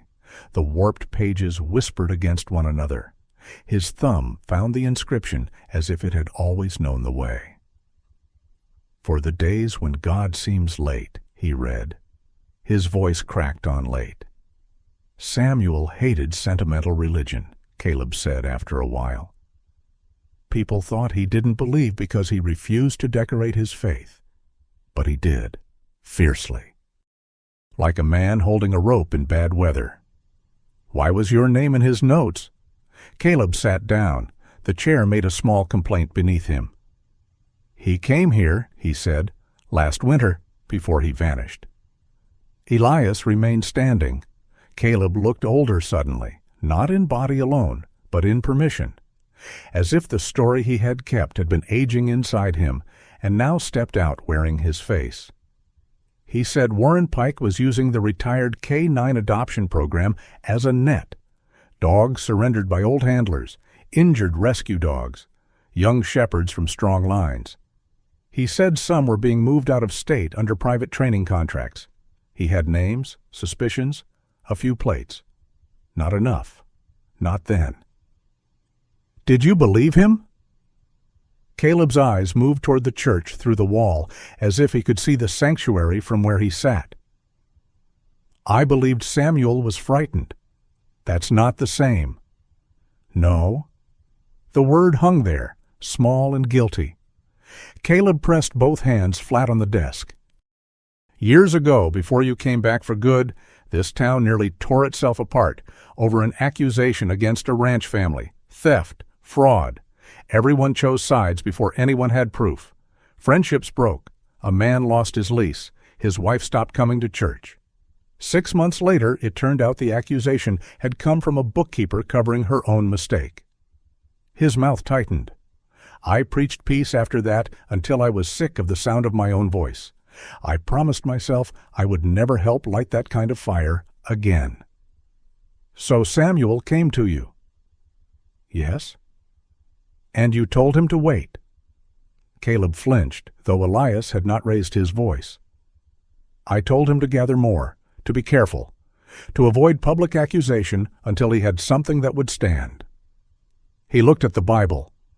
"I also told him Warren had helped keep the church furnace running that winter, that people were frightened, that if he was wrong—" "If he was wrong," Elias said, "the town might suffer." "Yes." "And if he was right?" Caleb did not answer. Bram shifted on the rug. The little movement drew both men's eyes. The puppy had lifted his head. He was looking at Caleb now, not with judgment, because dogs were merciful enough not to understand all human cowardice. He looked only because Caleb's voice had changed, and Bram had learned voices could become weather. Caleb stared at him. "I thought I was protecting peace," he whispered. Elias looked around the study. The sermon notes, the books, the handbell, the neat stack of condolence cards, still waiting to be sent somewhere. This was not the den of a villain, it was worse in some ways. It was the room of a good man who had made enough reasonable decisions to leave an unreasonable evil alone. Peace, Elias said, doesn't usually need that many excuses. Caleb bent his head. That sentence landed. Elias knew it because he felt it land in himself, too. Nora feared losing her clinic. Reuben feared losing heat and shelter. Caleb feared losing his congregation. Elias feared losing the loneliness that kept everyone from asking whether he still knew how to live. Every man had a sanctuary. Some were made of wood and hymnals. Some were made of locked doors. Bram stood unsteadily and walked to Caleb's desk. His paws made tiny, uncertain sounds on the floorboards.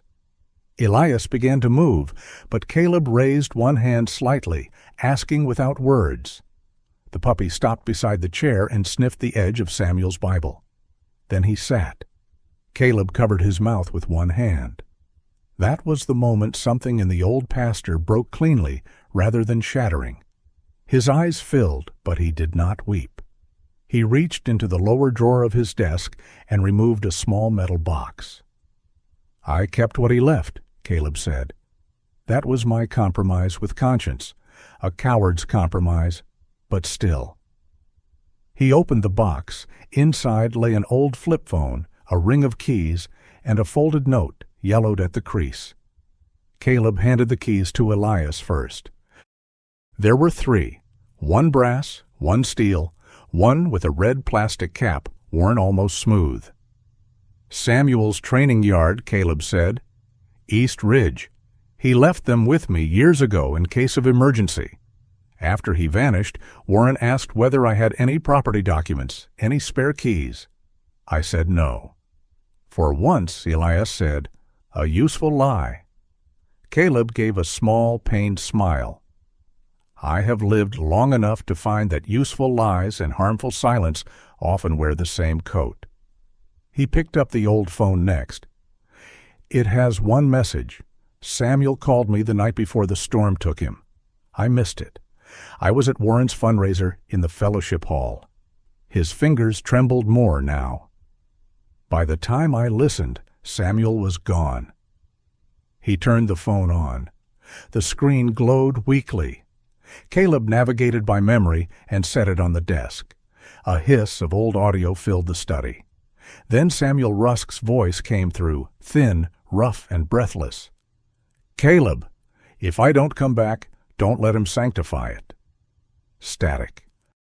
"Warren needs the old place. Papers won't be enough unless I sign. He's moving dogs through the cold room. Not all of them old, not all of them alive, long enough to be old."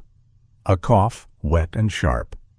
"If you find the last one, don't let Warren name it." Another crackle. Wind, maybe. "Look in the coldest place under the feed store, and tell Nora I should have brought her in sooner." The message ended. No one spoke. Even Bram seemed to know the room had changed. Elias looked at the dead phone on the desk. The words had not proven everything. Maeve Callahan would say that. A message was not a warrant, not by itself. But it gave Samuel shape. It changed him from a missing man into a man running out of time and still trying to protect a puppy. Caleb closed the phone. "I preached 3 sermons after that about patience," he said. "Can you imagine? Patience. While he might have been—" He could not finish. Elias could. He chose not to. Instead, he took the keys and slipped them into his pocket. "Maeve needs that phone." "Maeve?" "State trooper, Nora contacted her." Relief and fear crossed Caleb's face together. "Good," he said. "Good." Then, weaker. "Will it be enough?" "No." Caleb looked up. Elias did not soften it. "But it's more than you had yesterday." A knock sounded at the back door. Caleb startled so hard his chair scraped the floor. Elias moved before thought finished forming, placing himself between the study and the hallway. Bram ducked behind the desk, his ears flat. A woman's voice called from the kitchen. "Caleb, if you fall asleep over another sermon with the kettle on, I'm telling the Lord you've become a fire hazard." Caleb let out the first almost laugh Elias had heard from him. "June," he said. June Merriweather entered with no apology, carrying a paper bag against her hip. She was 64, short and round in a quilted burgundy coat, her silver blonde hair pinned back with a turquoise clip that looked like a summer bird misplaced in winter. Her cheeks were pink from the cold, and her eyes were sharp enough to slice through politeness without leaving a mark. She stopped when she saw Elias. "Well," she said, "the mountain came down." Elias almost turned toward the door. June pointed at him with the paper bag. "Don't you dare! I brought biscuits, not feelings, though I reserve the right to smuggle one inside the other." Caleb wiped his eyes discreetly. Poorly. June noticed everything. She looked at Samuel's Bible, the old phone, Bram under the desk, and Elias standing like trouble had called him by rank. Her humor dimmed. "So it's true," she said. "You know something?" Elias asked. "I know Warren's been buying gratitude by the pound for years." She set the bag on Caleb's desk. "I know Miriam never trusted a man who smiled through bad news." The sound of Miriam's name changed Elias's breathing. June saw that too, of course. She softened, but not gently enough to let him escape. "She worried about you," June said. Elias looked away. "Everyone says that after." "No, before." June unbuttoned her coat with brisk fingers, as if she were simply continuing a grocery list. "Before she got sick, before the treatments, before people started lowering their voices around her." She said, "If Elias ever comes home from war, I'm afraid he'll come back to the house and not to the living." Elias said nothing. The room had become too small again. June took one biscuit from the bag, broke it in half, and placed a corner on the floor near Bram without reaching toward him. The puppy sniffed, considered her with grave suspicion, then took it delicately. June nodded. "At least one male in this room has sense." Caleb actually laughed then, short and broken. Elias did not. But something in his chest shifted, not healed, not released, only moved from the place where it had sat so long it had grown roots. Miriam had known. Of course she had known. She had always been better at seeing the future shape of his wounds than he was at seeing the wounds themselves. "I fixed things," Elias said, though he was not sure whom he meant to answer. "I helped." June's expression did not accuse him. "Yes," she said, like a man leaving bread outside a locked door. "Kind, Elias, but not the same as coming in." The words should have angered him. Instead, they made him tired. Honest tired. The kind that comes when a man stops using half his strength to hold a door shut. Nora arrived 20 minutes later with a hard drive, copies of Samuel's notes, and Maeve Callahan on speakerphone. Maeve's voice had the dry authority of gravel under tires. "Put the phone in a paper bag, not plastic," she instructed. "Do not play it again unless recording the playback. Photograph the keys. Pastor Voss, I'll need your statement. Mr. Crowe, I need you to stop collecting evidence like you're cleaning out a shed." Elias looked at Nora. Nora looked at the ceiling. June whispered to Bram, "That means she likes him." Maeve continued. "I ran 2 plates from Samuel's notes through old station cameras outside Red Willow. Both appear on nights that match the transfer dates. One is tied to a shell hauling company in Wyoming, another to a contractor we saw in the Helena case." Nora's face tightened with grim satisfaction. "Is it enough for a warrant?" she asked. "Not yet. Enough for attention. Enough to make the right judge stop drinking coffee and read twice." Caleb closed his eyes. Elias looked at the map spread over the desk. Samuel's pencil marks, Pike Feed and Grain, the old cold room, Dry Mercy Creek, the East Ridge training yard. Bram, who had been dozing by the stove, suddenly stood, not sharply, not in panic. He walked toward the desk where Samuel's old field jacket lay, folded beside the keys.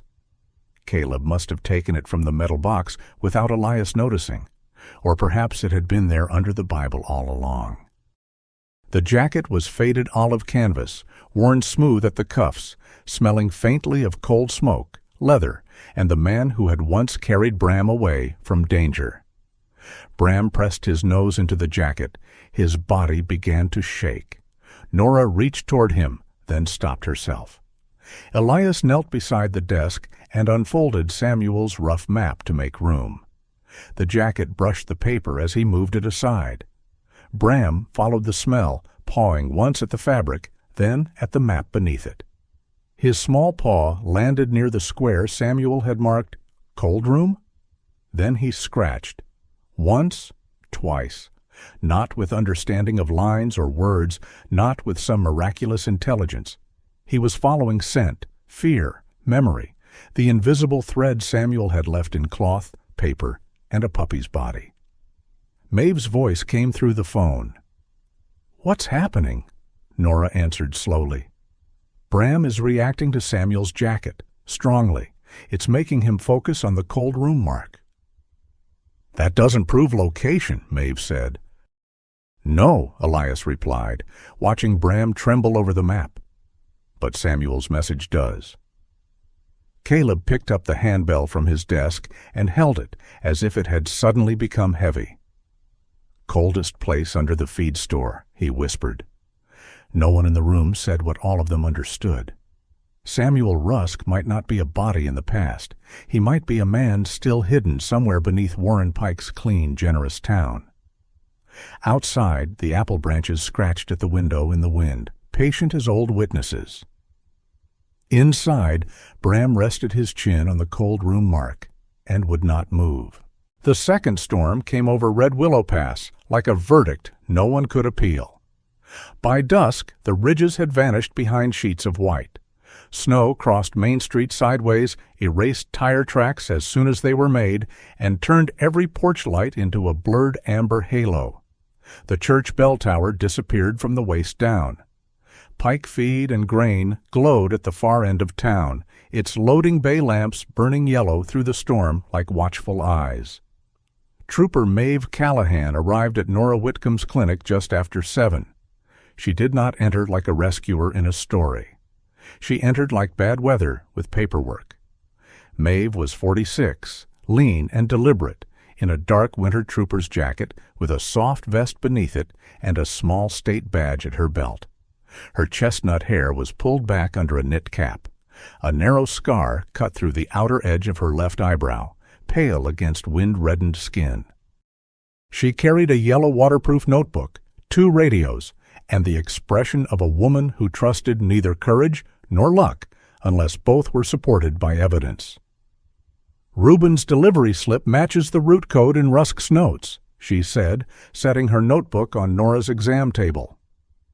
2 plate hits from the station camera outside town, 1 Wyoming hauling company, 1 shell contractor tied to the Helena file. Judge signed a limited warrant for vehicle stop, animal welfare seizure, and exigent entry if we can establish risk of destruction or movement. Elias Crowe stood near the back wall, arms folded over his olive combat shirt. His parka hung open despite the cold, as if he distrusted comfort before work. Bram lay on a folded towel near the heater, wearing the little insulated wrap Nora had made from a cut-down recovery vest.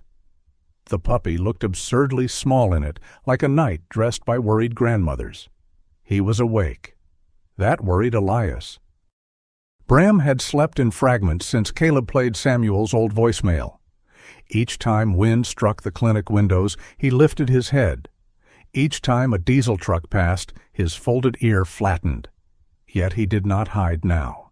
He stayed near Elias's boot, trembling lightly, but present. Nora packed medical supplies with tight, efficient hands.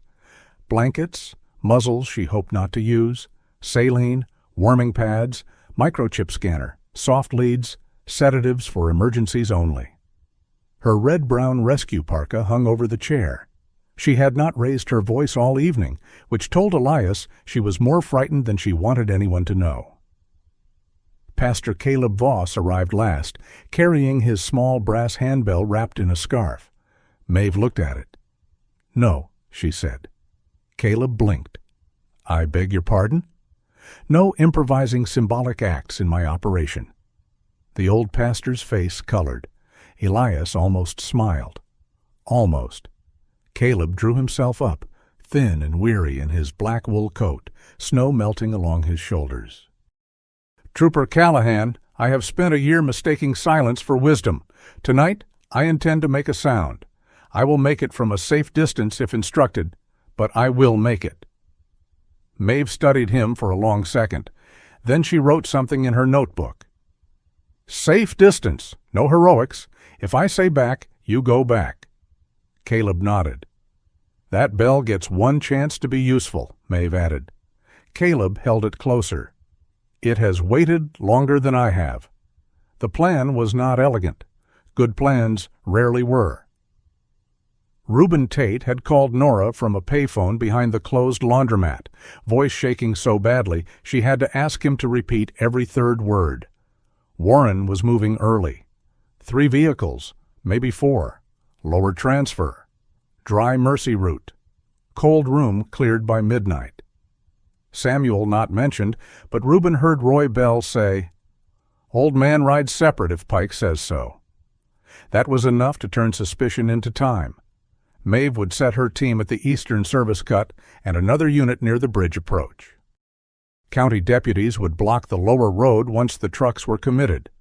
Nora would remain behind the first vehicle line until Maeve cleared the scene, then assess the dogs.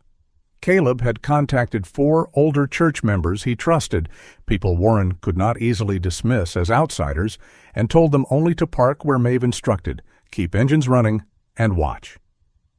"Witnesses," Maeve said, "not a crowd." "They understand," Caleb said. Elias looked at him. The old pastor did not look away. That was new. Elias's role was supposed to be terrain guide, nothing more.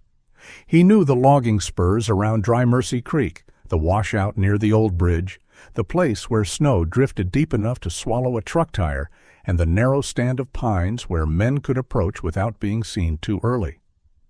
Maeve had repeated 3 times that he was not law enforcement. Elias had nodded 3 times. Maeve had narrowed her eyes all 3. "You have the look of a man who nods professionally," she told him. "Old habit." "Break it tonight." Bram rose unsteadily when Elias moved toward the door. Nora immediately said, "No." The puppy took 1 step and wobbled. "No," Nora repeated, more softly this time. "He is not strong enough." Bram looked toward Elias, not pleading, not even asking, only certain in the terrible way the wounded sometimes become certain when the place that broke them begins calling again. Elias crouched. Bram pressed his nose against the cloth-wrapped glove of Samuel Rusk, which lay on the chair beside the evidence bag. Then he touched Elias's boot with 1 paw. Nora closed her eyes for half a second. Maeve said, "Absolutely not."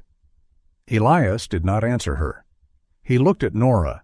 Nora looked at Bram, at the insulated wrap around his thin ribs, at the tremor in his legs.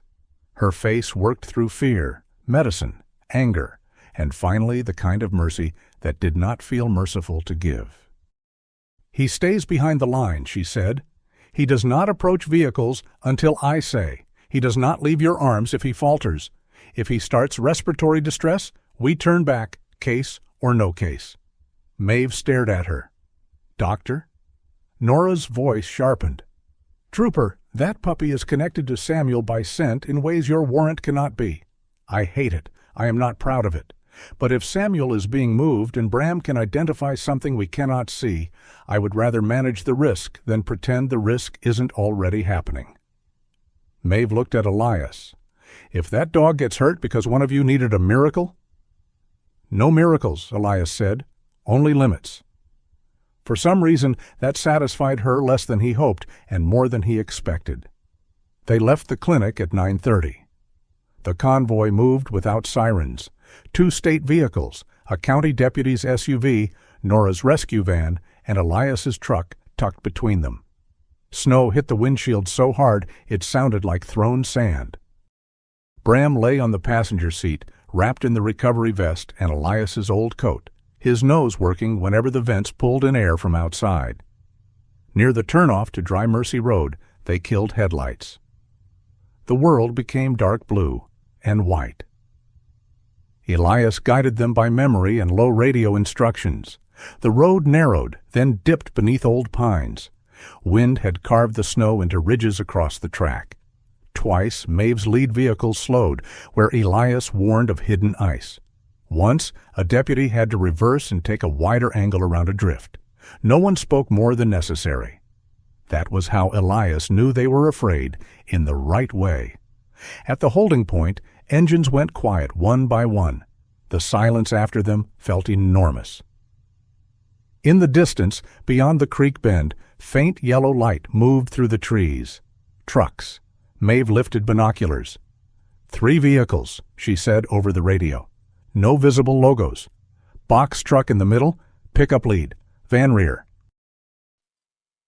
Caleb's church witnesses waited farther back, headlights off as instructed. In the storm, their vehicles were only darker shapes under the trees.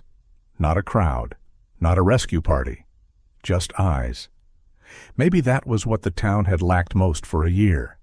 Eyes willing to remain open. The trucks crawled toward Dry Mercy Bridge, tires crunching on ice-packed snow. The bridge itself was old timber, reinforced badly and often, its rails frosted thick. Beneath it, Dry Mercy Creek moved black under broken plates of ice. Maeve gave a hand signal. Her team shifted into position. The lead truck crossed first. The box truck stopped before the bridge as if waiting for instruction. The rear van angled behind it, blocking retreat without meaning to. Then Bram sat up. His movement was small, but Elias felt it like a wire pulled through his own chest. The puppy's nose lifted toward the box truck. His body began to shake. Not the limp tremble of fear from the clinic. This was sharper. Searching. Agony braided with recognition. A thin sound escaped him. Nora, crouched behind the rescue van, whispered, "Bram?" The puppy barked. It was the first full bark Elias had heard from him. Small, hoarse, cracked by illness. Then again, and again. The sound cut through the storm with a force it did not physically possess. Men turned near the trucks. Maeve's eyes flicked to Elias. Bram clawed weakly toward the box truck, not toward the wheels, not toward the men, but toward the rear door, where a strip of old olive fabric had caught in the latch and snapped in the wind. Samuel's color. Samuel's smell. Elias picked Bram up before the puppy could stumble forward. Bram barked against his coat, frantic now, every small muscle straining toward that door. Maeve moved. "State police!" Her voice cracked across the road. "Hands visible. Step away from the vehicles." Lights came on from both sides, white beams cutting through snow. Deputies moved into position. The rear van driver froze with both hands in the air. One man near the box truck swore and dropped a clipboard. Another started toward the trees and stopped when a trooper's light found him. Then Warren Pike stepped from the lead pickup. He wore a black parka without a logo, but even in storm gear he looked curated. His silver hair was hidden under a dark cap, yet his posture carried the same polished confidence he used in church aisles and feed counters. He lifted both hands slowly, not in surrender, but in offense, carefully arranged as cooperation.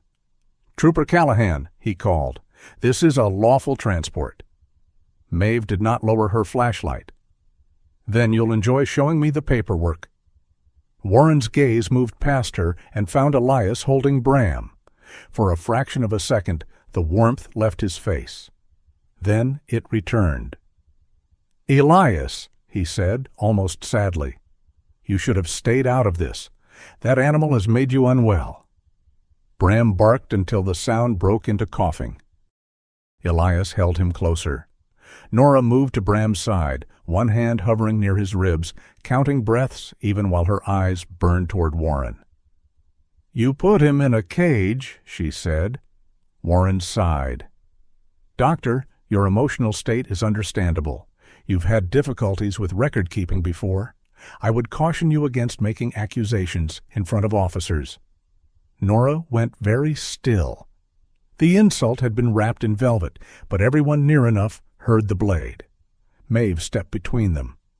"Open the box truck." "We transport under contract," Warren said. "Retired and surrendered animals. Sensitive clients. Privacy clauses." "Open it." Warren smiled faintly. "This is exactly how good programs are ruined. A lonely veteran, a guilty veterinarian, and an aging pastor trying to turn private grief into public." The bell rang, one clear note, then another. Caleb Voss stood beside the county SUV, his black coat whipping in the wind, the brass handbell raised in his gloved hand. The sound was not loud enough to overpower the storm, yet somehow it gave the whole night a center. Warren turned toward him. "Caleb," he said, warning tucked under disappointment. The old pastor rang it again. Farther down the road, headlights blinked on. One vehicle, then another, then another. The church witnesses. Older men and women who had taken communion from Caleb's hand, bought feed on Warren's credit, sat through his fundraisers, smiled at his speeches. They did not approach. They did not shout. They watched. And in that watching, Warren lost something no warrant could seize from him. The stage. Maeve nodded to a trooper. "Open it." This time, when Warren's man hesitated, the trooper cut the seal. The rear door of the box truck rolled upward. The smell came first. Wet fur, fear, old straw, medicine, metal. Nora climbed in with her rescue kit before Maeve finished saying her name. Inside were crates secured in 2 rows. Dogs lifted their heads from blankets too thin for the cold. Old shepherds with cloudy eyes. A Malinois with a scar along one hip. A black and tan dog wearing a faded tag from a veteran's memorial kennel. 2 young German shepherd pups huddled together, shaking but silent. No one cheered. Truth does not always enter like thunder. Sometimes it arrives as breath fogging from a wire crate. Nora pressed her hand to the nearest crate, her voice dropping into the tone she used when animals were deciding whether humans were still worth the trouble. "Easy, sweetheart. We see you." Elias felt Bram stop barking. The puppy's body had gone rigid again, but now his nose pointed past the truck, toward a low concrete building near the creek, half buried in snow and brush. An old cold storage shed, Elias realized. Not the main feed store cold room. A transfer point. Thick door, no windows. Padlock new enough to shine when a flashlight crossed it. Bram began to whine. Not at the dogs, at the shed. Maeve followed his line, then looked to Elias. "Rusk said coldest place," Elias said. Warren's voice sharpened. "That building is private property used for feed stabilizers. You have no grounds." A muffled sound came from inside. Not a bark, a cough. Human. Maeve drew her sidearm but kept it low. Exigent entry established. Elias was already moving, Bram in one arm. Maeve reached the door with 2 troopers. The padlock gave after the second strike from a bolt cutter. The door stuck on ice, then groaned open. Cold rolled out like something stored too long. Inside, beneath a hanging work light powered by a small battery unit, Samuel Rusk sat against the wall, wrapped in a filthy blanket, wrists bound loosely in front of him with plastic ties that had been cut and retied more than once. He was alive, but winter had carved him close to the bone. His beard was white and wild. His face was hollow.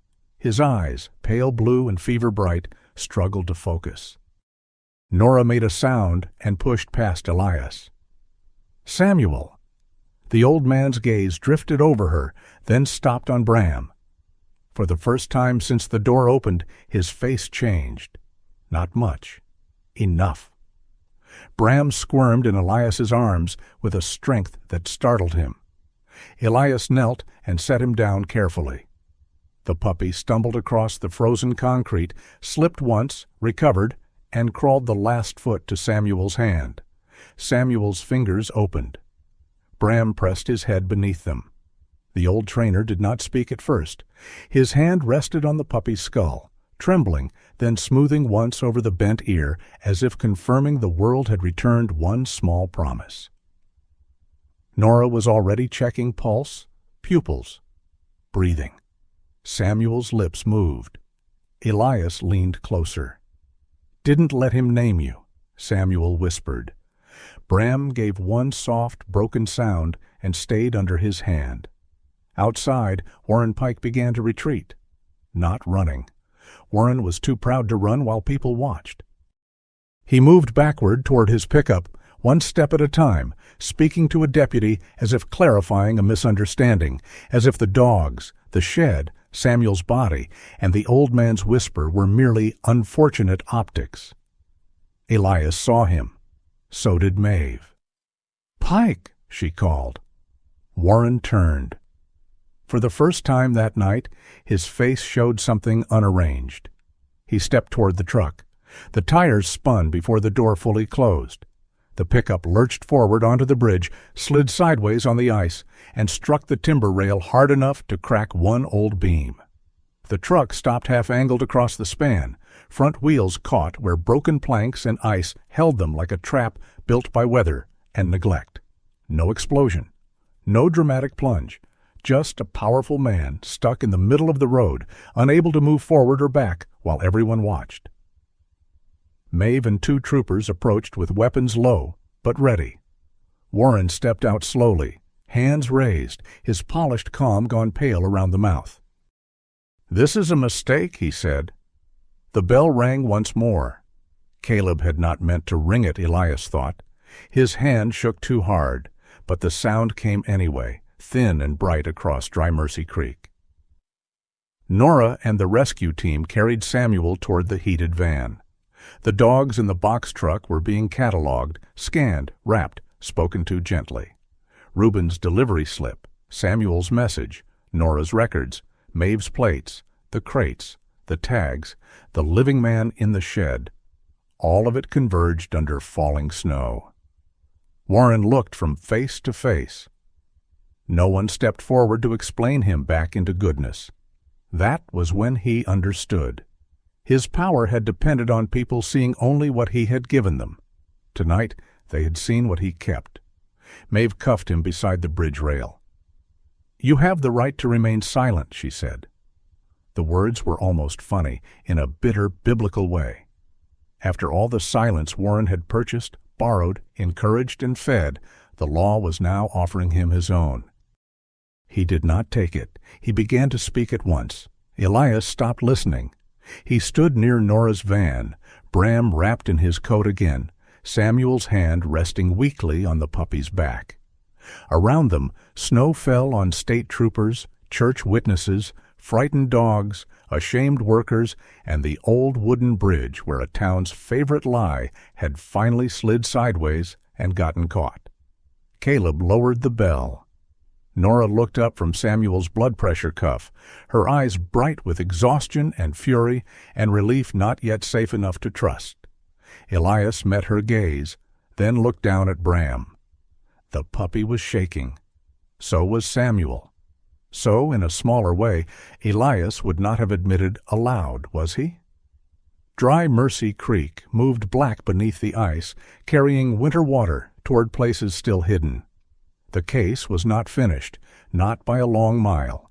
There would be statements, warrants, attorneys, recovered records, hard truths, and dogs whose names had been turned into numbers. But Samuel Rusk was breathing. Bram was not in the cage. And Warren Pike, the man who had spoken so beautifully about mercy, stood handcuffed in the snow, while mercy itself shivered in Elias Crowe's arms and refused to disappear. Red Willow Pass did not become holy overnight. By morning the storm had passed, and the town looked almost innocent beneath the fresh snow. Roofs shone, pine branches glittered. The church steeple rose clean against a pale sky.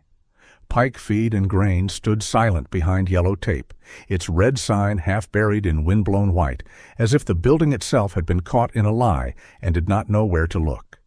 But beauty was not innocence. People understood that better now.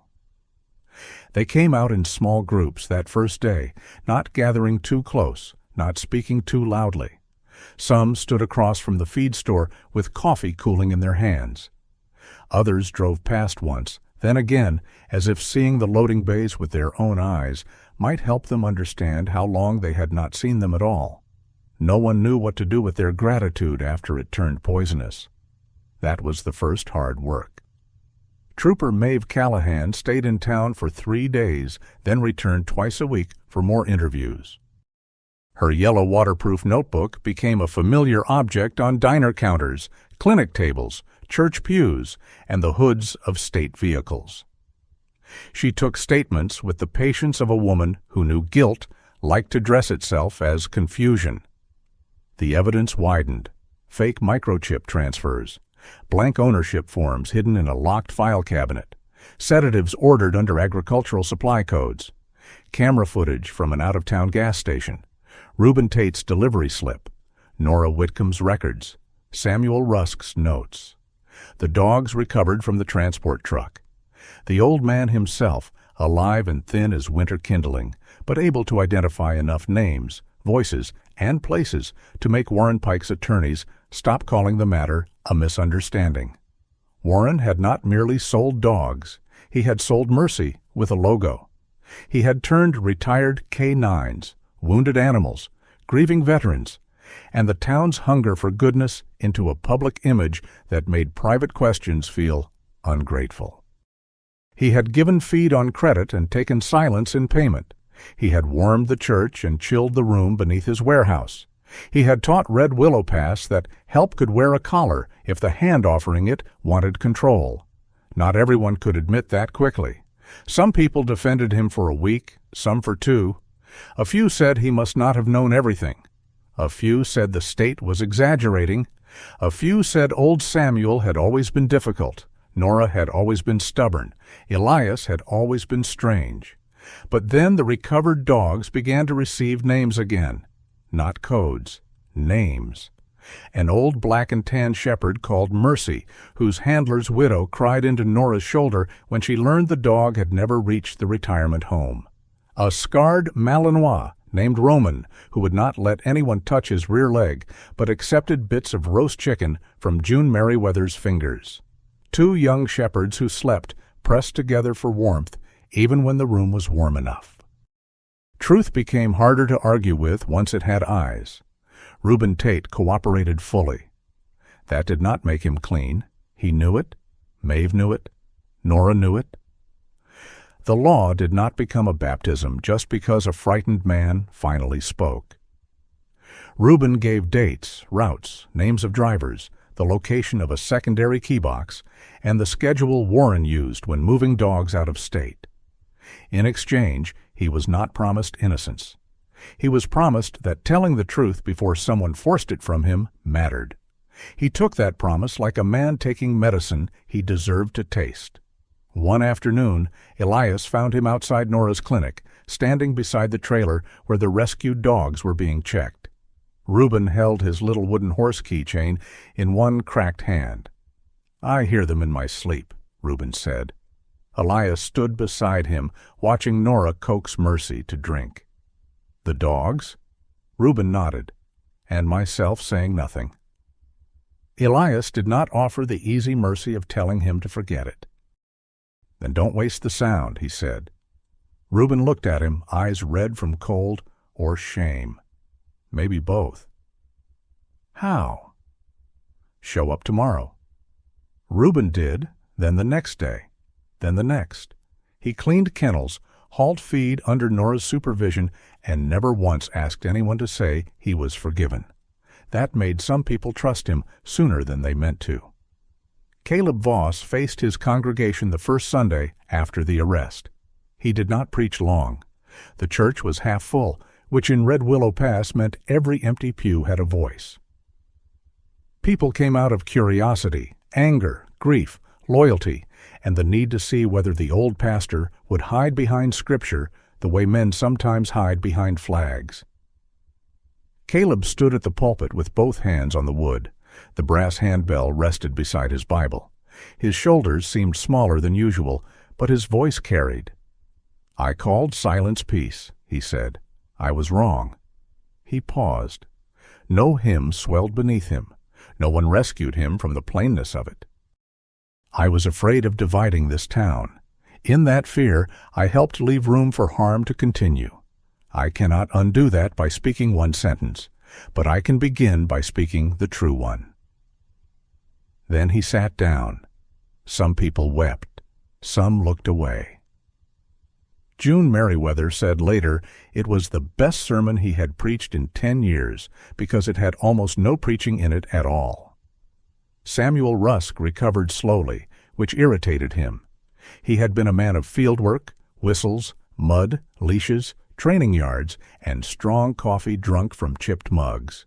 Being treated like fragile glass offended him deeply, especially because he was, for a while, quite fragile.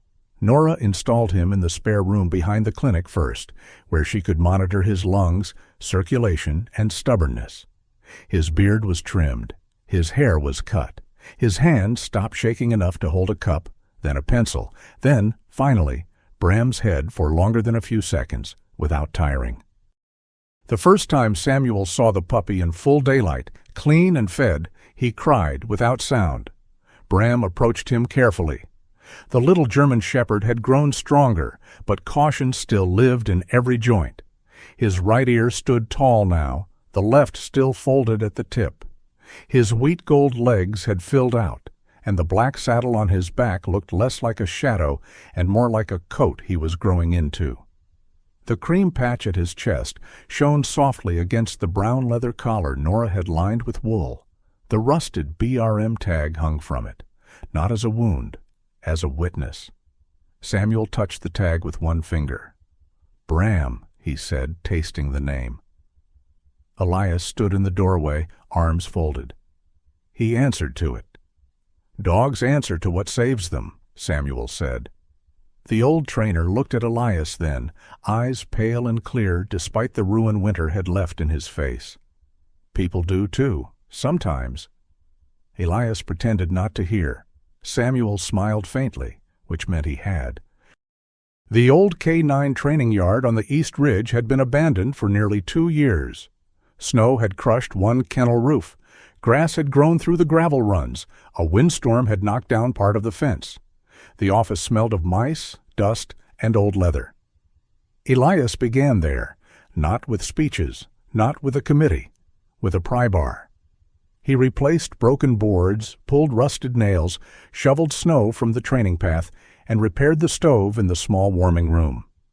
He patched the kennel roof under a hard blue sky while Bram sat in a sun patch below, wrapped in his little vest and watching every movement with solemn suspicion. When Elias dropped a length of chain by accident, Bram flinched and scrambled backward. Elias stopped immediately. The chain lay in the snow between them. For a moment, neither moved. Then Elias picked it up, carried it to the scrap pile, and replaced the kennel gate latch with a quiet wooden one. Samuel, watching from a folding chair with a blanket over his knees, gave a short grunt of approval. "Fancy." "Quiet," Elias said. "Mercy does not always need hinges," Samuel replied. "Everything you say sounds like it belongs on a church sign." "That is because I almost died and became annoying." Bram sneezed. Elias laughed. It came out rough and surprised, like a tool pulled from a drawer after years of rust. June heard about the laugh by noon, though no one admitted reporting it. She organized the first fundraiser 3 days later, not in the church hall, but in the old training yard itself.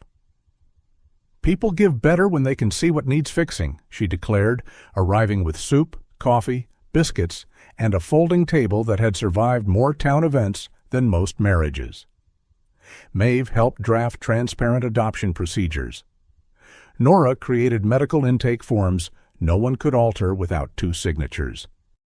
Samuel designed gentle rehabilitation routines for dogs who still wanted work, and quiet routines for dogs who wanted only beds, warmth, and no more commands. Caleb arranged volunteers, but refused to handle the money alone. "Good," June said. "You have learned something." "I have learned several things," Caleb replied. "Start with that one." Red Willow Pass began rebuilding in small, stubborn ways. A rancher who had defended Warren brought lumber and said nothing except, "Where do you want it?" A widow brought old blankets. The school shop teacher repaired kennel doors. 2 veterans came to ask whether their dogs' records could be checked. One left in tears. One left with answers he had not wanted, but needed. Elias stayed through it. That was the miracle nobody named. Not that he fixed things. He had always fixed things. This time, he let people see him doing it. Bram changed too, but not into a legend. He did not become fearless. Fearlessness would have been a poor reward for what he had survived. He still startled when metal struck concrete. He still hid behind Elias if a stranger bent too quickly. Diesel engines made him stiffen. Sudden whistles emptied the light from his eyes for a few seconds. But recovery came by small permissions. A bowl finished without looking over his shoulder. A nap taken belly up beside the stove. A cautious lick of broth from June's fingers. A slow walk beside Samuel's cane. One afternoon at the training yard, Reuben dropped a feed scoop by mistake. It clattered loudly against the floor. Bram flinched, bolted 2 steps, then stopped. Elias crouched, but did not call him. Samuel remained still. Nora said nothing. The puppy looked at the scoop, then at Elias. Then, very slowly, he returned and placed one paw on Elias's boot. Everyone pretended not to notice too much.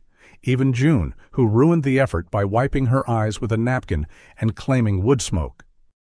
Spring did not arrive in Red Willow Pass all at once. It came shyly. A drip from the church roof, mud under the south fence, the first black line of road showing through snow. Creek water talking beneath thinning ice. The abandoned barns still leaned, but they looked less like graves and more like work, waiting for hands.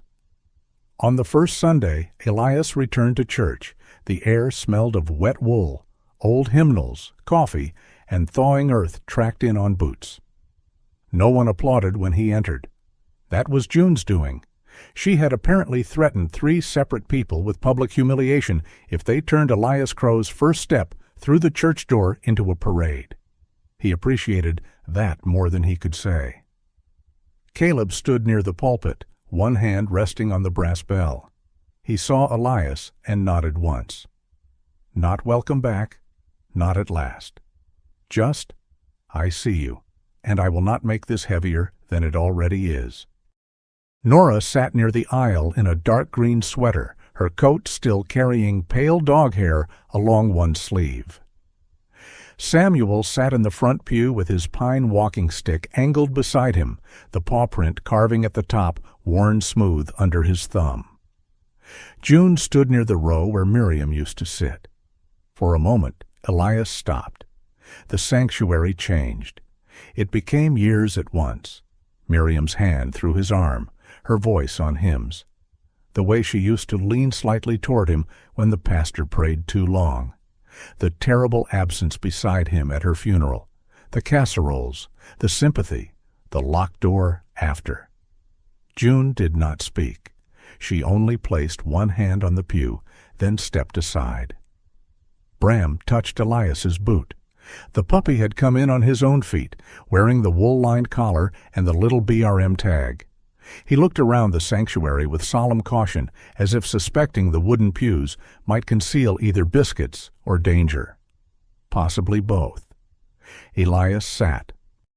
Bram lay beneath the pew, chin on the toe of Elias's boot. When the first hymn began, Bram's ears twitched. When the bell rang before the reading, he jerked upright. Elias did too. It happened so fast that no one else might have noticed, except Nora, Samuel, Caleb, June, and perhaps God, if God was indeed in the habit of noticing small flinches. Elias lowered his hand, not onto Bram's back, beside him, an invitation, not a command. Bram breathed hard once, then twice. Then he lowered himself again and rested his chin on Elias's boot. Elias breathed with him. Caleb's sermon that morning was about mercy, not the pretty kind, not mercy as a banner, not mercy as a fundraiser, not mercy polished for public approval. He spoke of mercy that noticed, mercy that interrupted comfort, mercy that asked a person to leave a warm house because a small cry had entered the storm. Elias looked down at Bram. He remembered the old pine, the iron cage, the pulley hook marked with blood, the frozen blanket, the first paw crossing the threshold. He remembered thinking he was rescuing a dog from winter. He had not known winter had built rooms inside him too. For years, Elias had believed God, if God still spoke at all, would do so in thunder, in unmistakable signs, in answers large enough to silence doubt. Now he wondered whether most holy things arrived much smaller. A sound mistaken for a branch against a wire, a puppy too frightened to bark, a wet Bible in a hunting shack, a bell rung late, but rung, a friend who said the name Miriam without making it a wound. Caleb's voice softened near the end. Sometimes mercy does not arrive as rescue, he said. Sometimes it arrives as responsibility. Sometimes it asks not whether we feel ready, but whether we are willing to stay awake. Elias bowed his head, not because the pain was gone. It was not. Miriam was still dead. Samuel still walked with a cane. Nora still carried signatures she wished she could burn. Reuben still woke to the dogs he had ignored. Caleb still had to live with the sermons he had preached while Samuel was missing. Bram still flinched at bells. Healing had not erased the story. It had only given them a place to keep telling the truth. Under the pew, Bram shifted and pressed the top of his head against Elias's boot. Elias rested 2 fingers lightly on the puppy's neck, feeling the warm pulse beneath fur and scar and the little metal tag. For the first time in years, his prayer was not for the world to leave him alone. It was not elegant. It was not even worded well. It was simply this: keep me awake. Outside, sunlight struck the thawing snow along the church steps. Water began to drip from the roof in slow, steady beats. Not applause, not absolution. Only spring beginning its patient work. Sometimes the smallest cry is the one heaven asks us not to ignore. Elias thought he was only saving a frightened puppy from the cold. But mercy, once answered, led him back to truth, back to people, and back to the part of his heart he had buried with grief. Red Willow Pass was not healed by one hero. It was healed when ordinary people stopped calling silence peace. In our own lives, we may never find an iron cage in a snowstorm, but we may hear a quiet need, see a hidden hurt, or feel that small pull to do what is right when looking away would be easier. May God give us the courage to notice, the humility to act, and the grace to stay awake when mercy calls. If this story touched your heart, share your thoughts in the comments. And if you want more stories of loyalty, healing, and hope, please subscribe and join us for the next one.